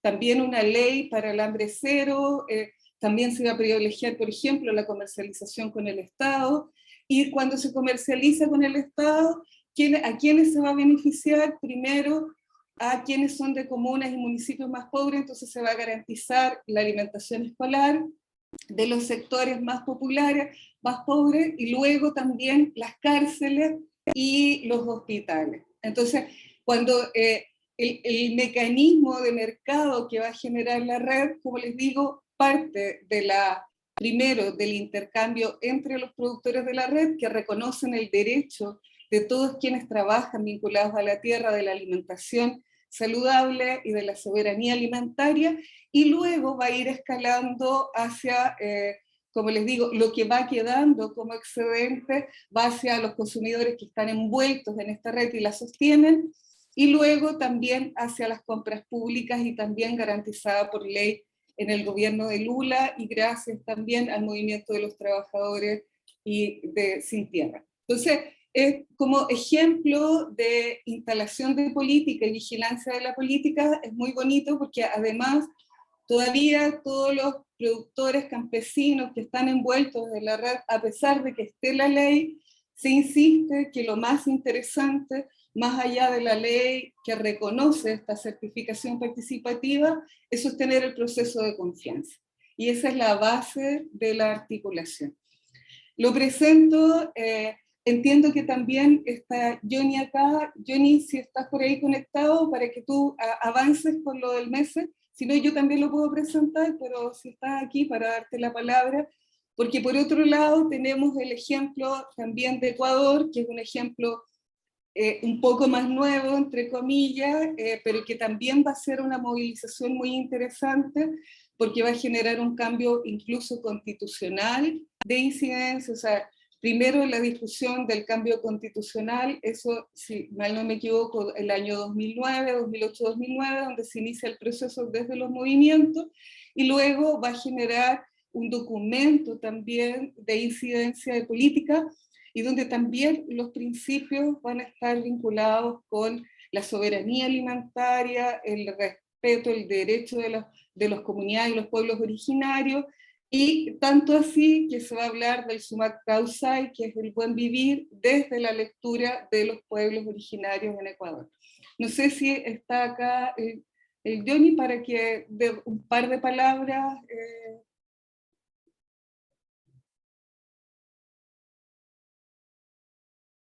¿Estás, Johnny, o no? Parece que no. Bueno, después vendrá en la parte que compartimos, Johnny podrá profundizar, pero hay un instrumento también que generó el MESE para influir en las políticas públicas, destacar que el Movimiento de Economía Social y Solidaria de Ecuador es muy activo dentro de la red de RIPESS y estamos todas y todos aprendiendo también de los procesos que van desarrollando las compañeras y compañeros, porque no solamente han tomado estos temas asociados, como les digo, a la soberanía alimentaria, vinculada al buen vivir, el cuidado de la naturaleza, sino que incluso han avanzado en otros temas que tienen que ver como cuidar las relaciones, mecanismos de no violencia, discusión de las masculinidades, que yo creo es todo en un marco de construcción para la paz. Y la próxima lámina, Julie, la última, muy cortita, contarles que... Queda un minuto nomás, Karin. Esto fue nada más que un botón, porque de verdad están pasando muchísimas cosas. Contarles que el año 2020 también salió la ley de economía social solidaria en Uruguay, que aparece vinculada, muy vinculada al sector del cooperativismo, pero es nada más para contarles cosas más recientes.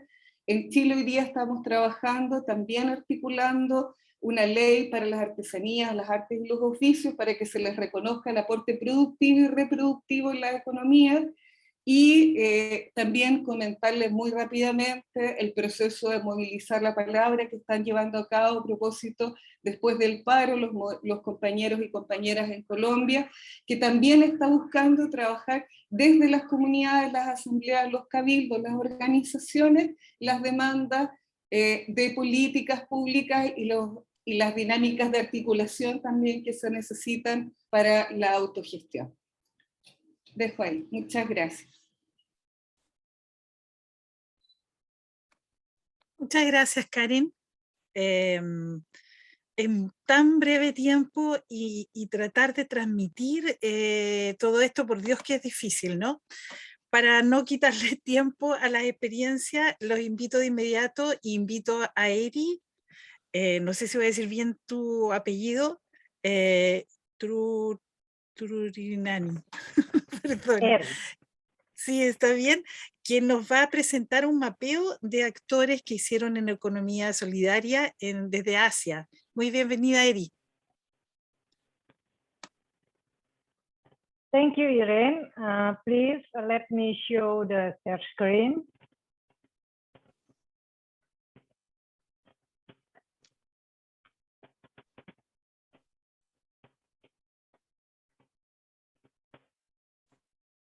Do you see already? Yes, we do, Eri. Okay. I would like to share in these very valuable sessions on SSE advocacy tools and strategies by sharing the experience of the ASEAN Solidarity Economic Council using the research results as tools for advocacy. So the research title is The Social and Solidarity Economy.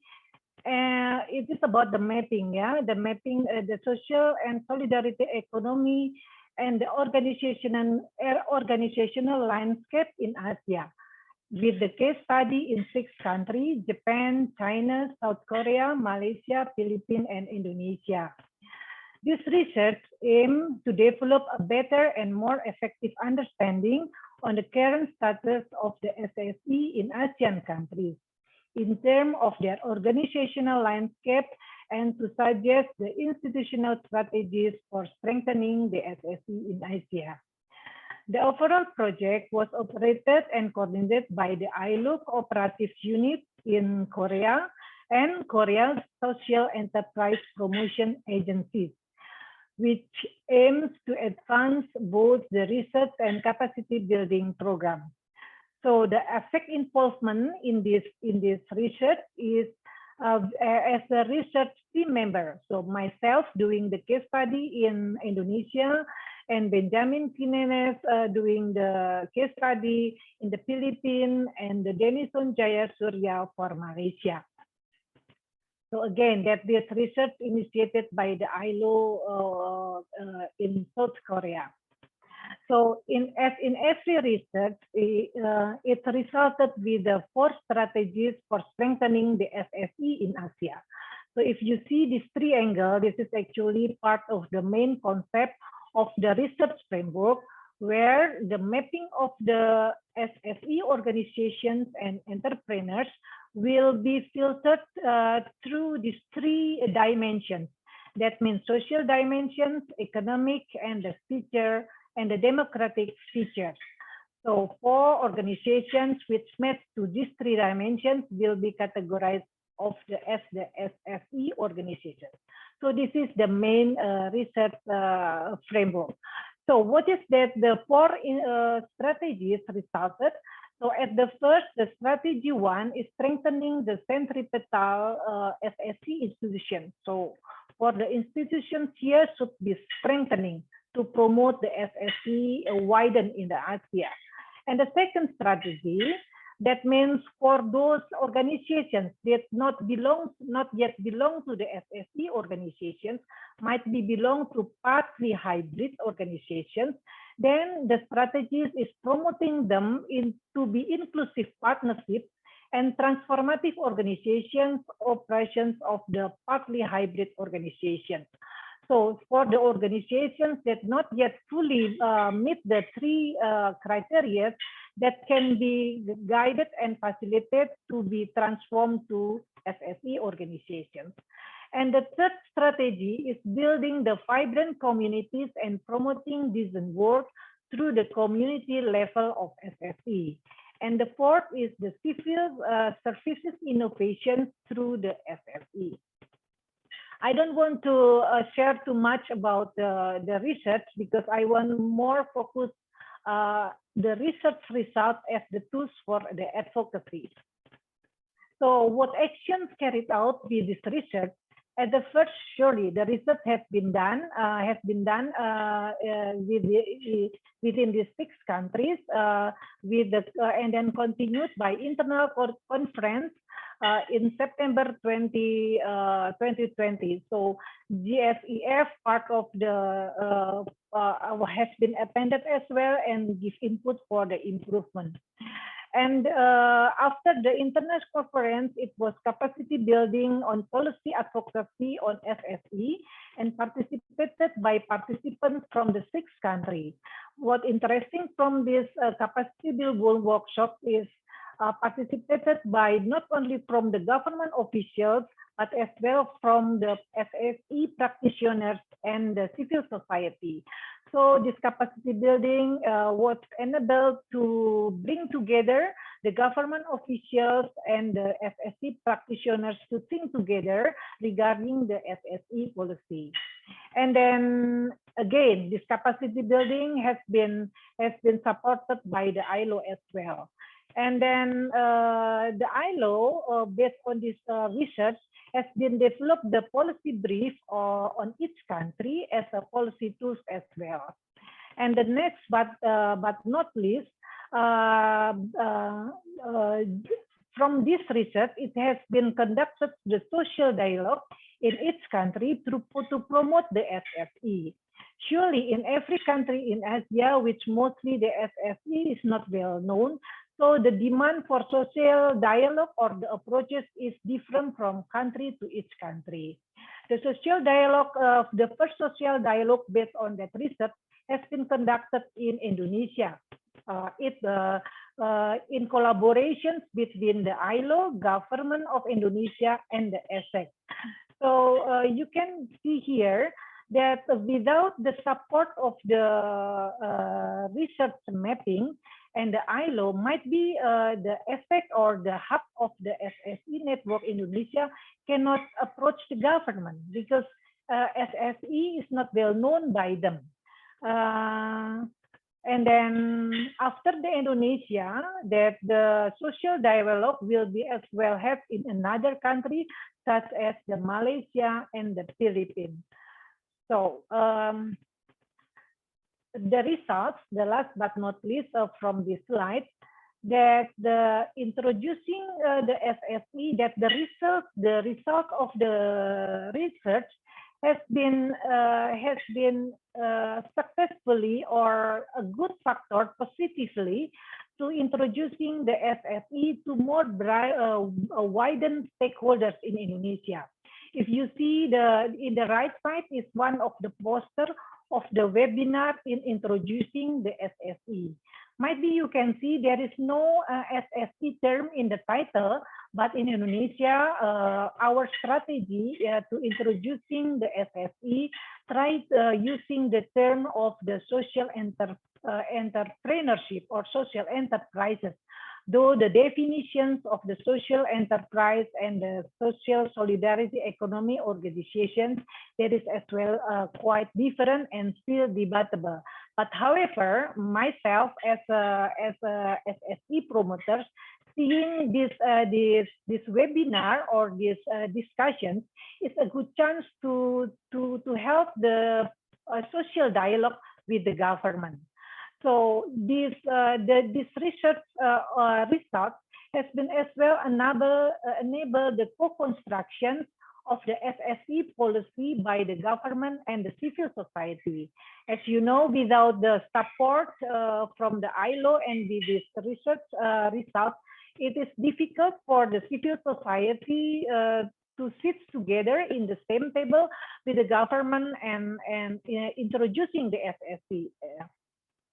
As the SSE is not well known by them. Might be we have another definitions, but there is so many definitions to translate with the SSE Indonesia.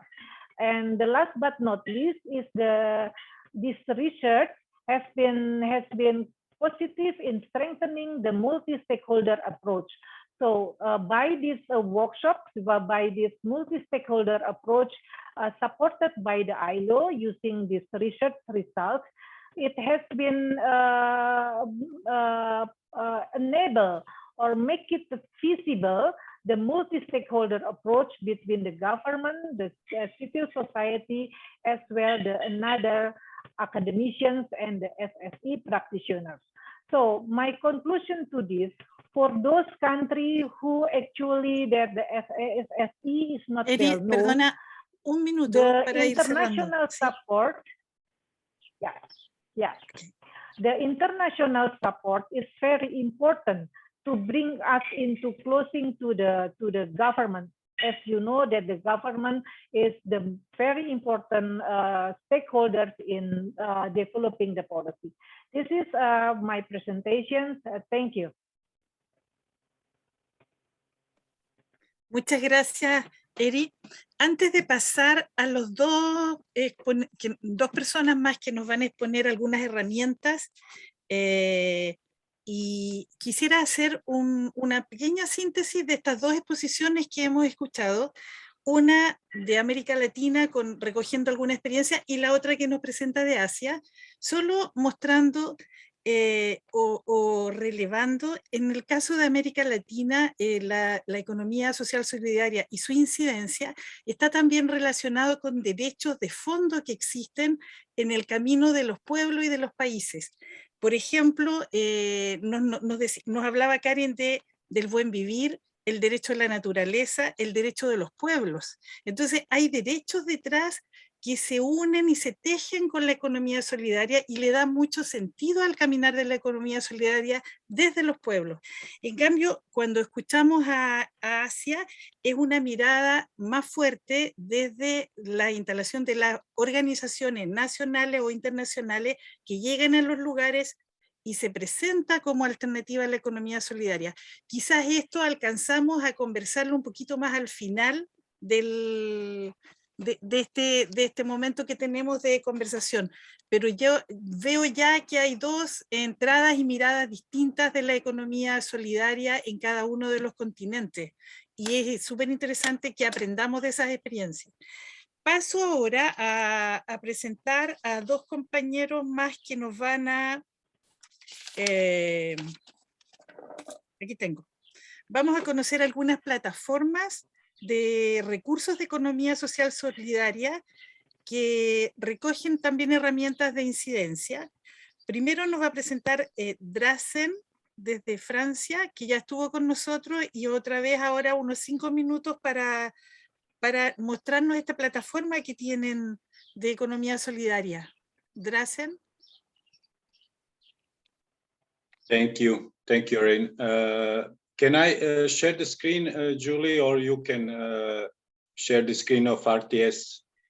I can do it. I have it here in front of me. Okay, so you can share it because I will try to be very short. As I mentioned before, RTS is a network of local municipalities or regional officials that are supporting social and solidarity economy in France. They have also their international cooperation part, so it is a good a good source for making cooperation as we have done it. And they created a lots of, regarding their position and their purpose, they created a lots of advocacy tool, educational tool. They created during the COVID-19 pandemic, amazing municipality kit, as they call it. And inside there, you have lots of, you have chapters how to create advocacy and public policies in many of SSE topics, but also you have chapters with the best examples, for example, in food, culture, youth and sport, all other important sections of SSE. Also, as an introduction, before last local election in France, with some other organization, they created a new document about transition, where they also participate with other progressive organization in France. And this is also a good toolkit for local municipalities that want to use social and solidarity economy as a kind of helpful tool for them.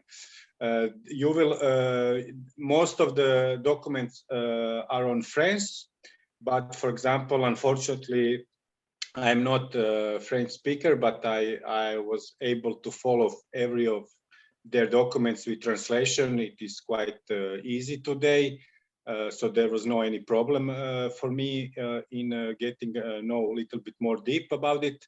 So I'm really urge you to follow them as some kind of good tool of practical information about advocacy tools, work, and the best public policies practices. They also have their own newsletter with up-to-date informations. So everything is here: strategic documents, newsletters, some long-term know-how educational toolkits, but also very fresh information online or in real educational activities that you can join. So it is really, and for example, it really helped me a lot in my work here in Croatia. So that is why they are really good advocacy tool examples from Europe. So I think this is enough about me regarding our time constraints.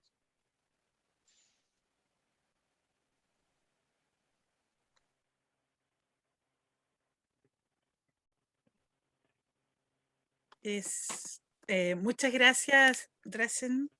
Es súper interesante como cada continente y cada país y cada territorio tiene su propio contexto para abordar la economía social solidaria, y lo vamos viendo en realidad y conocemos mucho más desde América Latina las experiencias de Europa, pero es muy interesante aprender de esas herramientas concretas.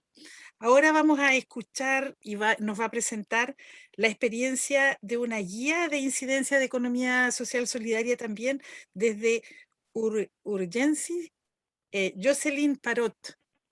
Bienvenida, Jocelyn. Thank you. Good afternoon, everyone. I'm Jocelyn from France. I'm the General Secretary of Urgency. Urgency is the international network of community-supported agriculture.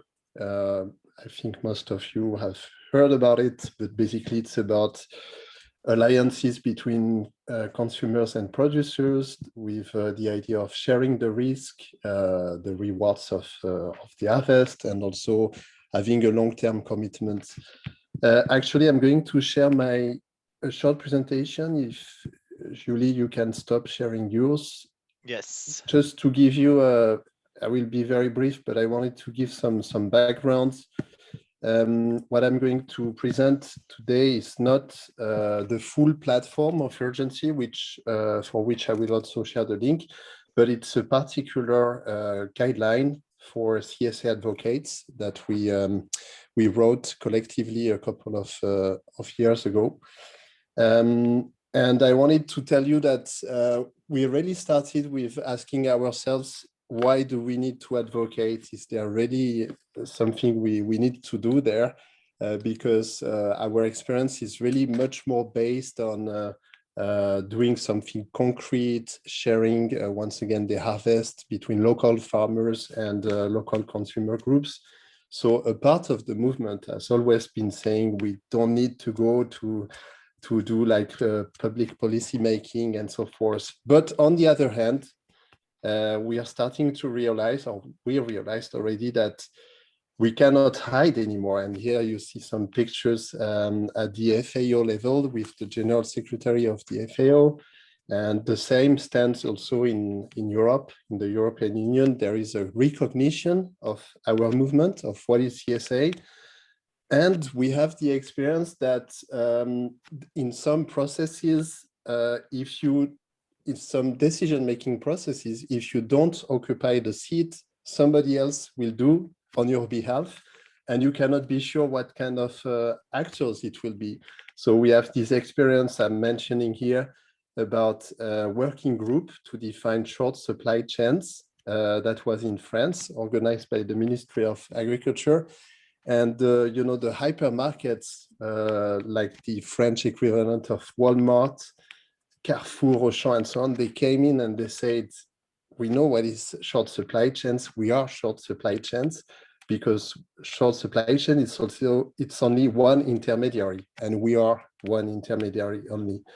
So you see, it's necessary to go there and say, well, wait a minute, short supply chain, it's a bit different. There is the notion of proximity, strong relationship, or solidarity. So we definitely need to jump in and to not to leave the seat for anybody else to take it. That's what I would call reactive advocacy, and now we are much more in a position to do such work than a few years before, because our movement is starting to have experience and capacity to do it. Here you see some of our national members logo, like CSA Brazil in Latin America, but also UK CSA and so forth. And this means we are in a much better position now to share experience from the different countries and to also advocate together. Within the work we did for the guidelines, we also worked on the definition of advocacy. So for us, advocacy is any activities that aim to change attitude, policies, or practices in terms of public policies. And basically, it's mainly about lobbying and campaigning.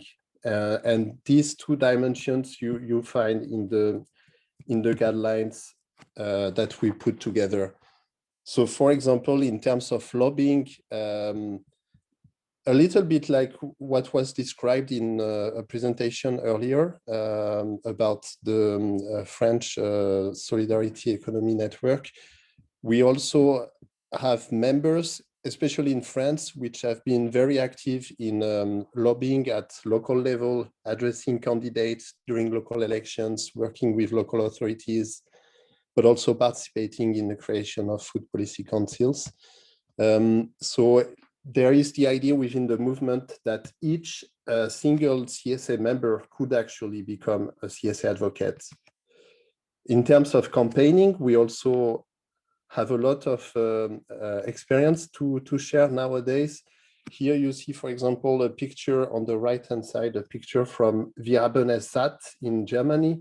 We are fed up, which is against agro-industrial, the agro-industrial business.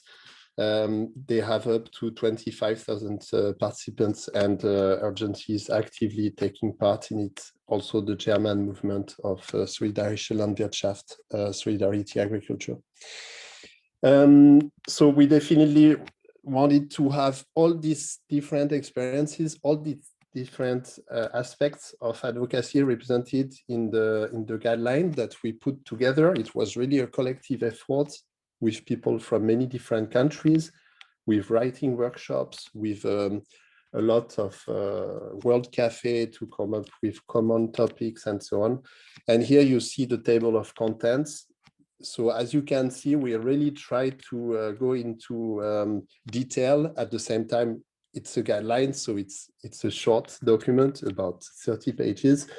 And we really try to go explain step by step the concrete process of doing advocacy.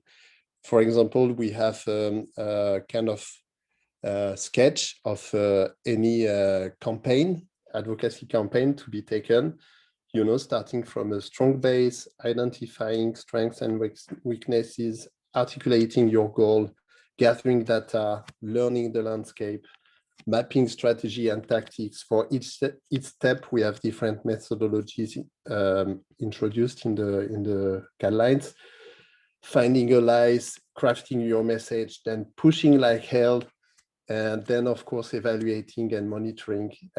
So we have the guidelines in 8 different language versions: Spanish, Czech, Italian, French, German, etc.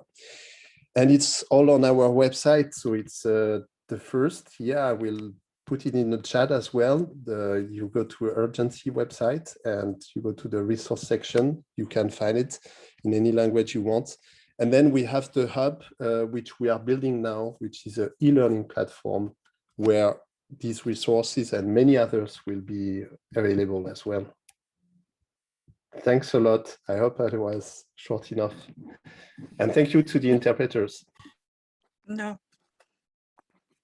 Muchas gracias, Jocelyn. Muy, muy interesante, muy enriquecedor escuchar, muy corto el tiempo también, estas experiencias que estamos escuchando, estas herramientas que estamos conociendo. Es una de las cosas que más nos enriquecen a todas, no para copiarlo, sino que para tomar y ver cómo cada una de esas pueden ser adaptados y rearmados, digamos, en cada territorio, en cada país.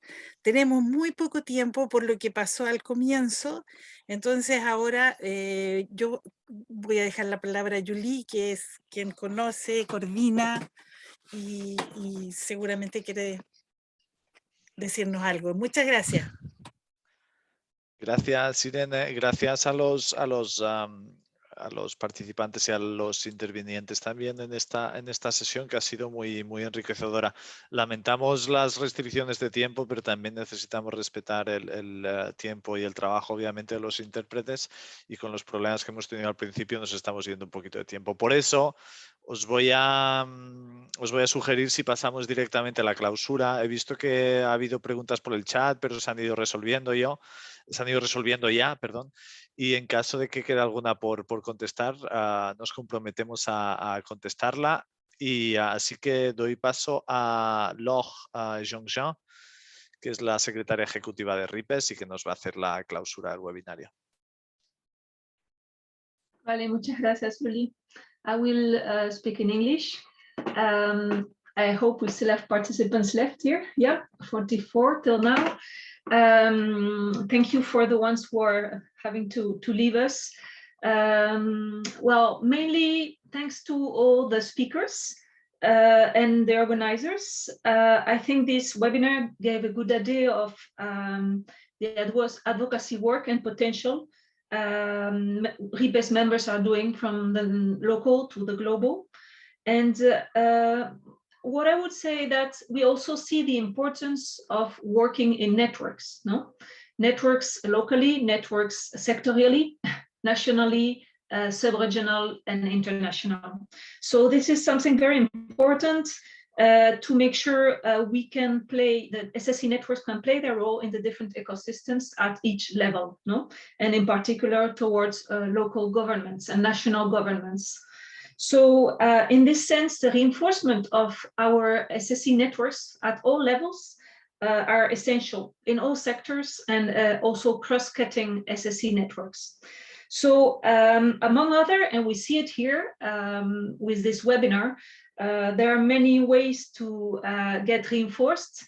And the project we are having with the Catalan agency, and in fact, it's also our strategic plan as RIPESS, allows us to work on that more in depth. And for instance, it demands like exchange of practices, exchanges of tools, the possibility to document experiences. As you can see, there are many here. Some were presented that are not even yet documented. Technical support to SSE networks, which are mainly volunteer work. Also give visibility to all these elements. It means communication, production of material, translation, as we have more than 3 languages in the world, of course, and research, mapping, and finally, I would quote also trainings, no? With always a participative approach, etc., with the values of SSE, of our SSE networks. So I'm just quoting here some ways of working on the reinforcements of our networks at all levels. So most of these elements are part of our intercontinental strategic plan that has been built for the next 2 years, let's say now, because we're finishing the year 1. That was co-constructed with all the continental networks. And in fact, the FCCD project allowed us to fund part of this work, which is positive, very positive. So this gives a bit of an idea, and it is even more essential in our COVID context we have now, and for the transition towards a post-COVID society where SSE offers many solutions. So just as a closing message, as we are closing the year 2021, announced that year 2022 will be the 25th year of anniversary of global RIPESS. And the idea would be to offer space for regular dialogues between all continents, all countries, our SSE members at all levels, to have debates and show how SSE offers concrete solutions. And take more time, because as we can see, just one webinar is not enough, and possibly have an angle, an approach on sectors or on an important question like, for instance, SSE and youth, or any other angle which can be interesting for our members. All this to show the importance of SSE and the solutions SSE offers for a transition from the COVID situation to a post-COVID society. It is not that SSE just existing since the COVID situation. On the contrary, we already have the solutions. We can see it. We need to document and give visibility and allow exchanges to still construct a narrative. No, we need to construct more narrative at all levels. So these dialogues should contribute to the construction of this narrative and elaborate some new advocacy material. Okay, so this is a proposal for next year among RIPESS members, and I think it is in line with what we were sharing today. And it's important. It will be available in all languages. Platforms are very important, no? As we can see, to gather all the information in good platforms, because one of the roles of an intercontinental global network is to make sure information is available for all. So I would close with this announcement, thanking again the Catalan Corporation and for their support in this, and above all for the work of the local experiences here that were described. Thank you very much, and have a good end of year.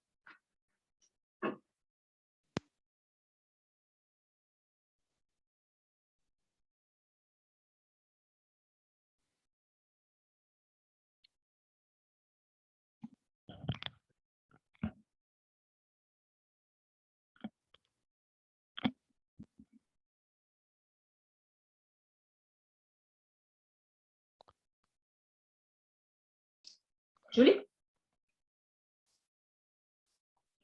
You want to close technically, or? And then maybe invite people to, if you're interested to follow up on this, please subscribe to our newsletter on the homepage of our website. And we will, in January, we will have a newsletter focused on what was discussed today, among other, okay? And with news for the next year. So it will be prepared during the months of December, closing the year and the projects. That's it. Thank you.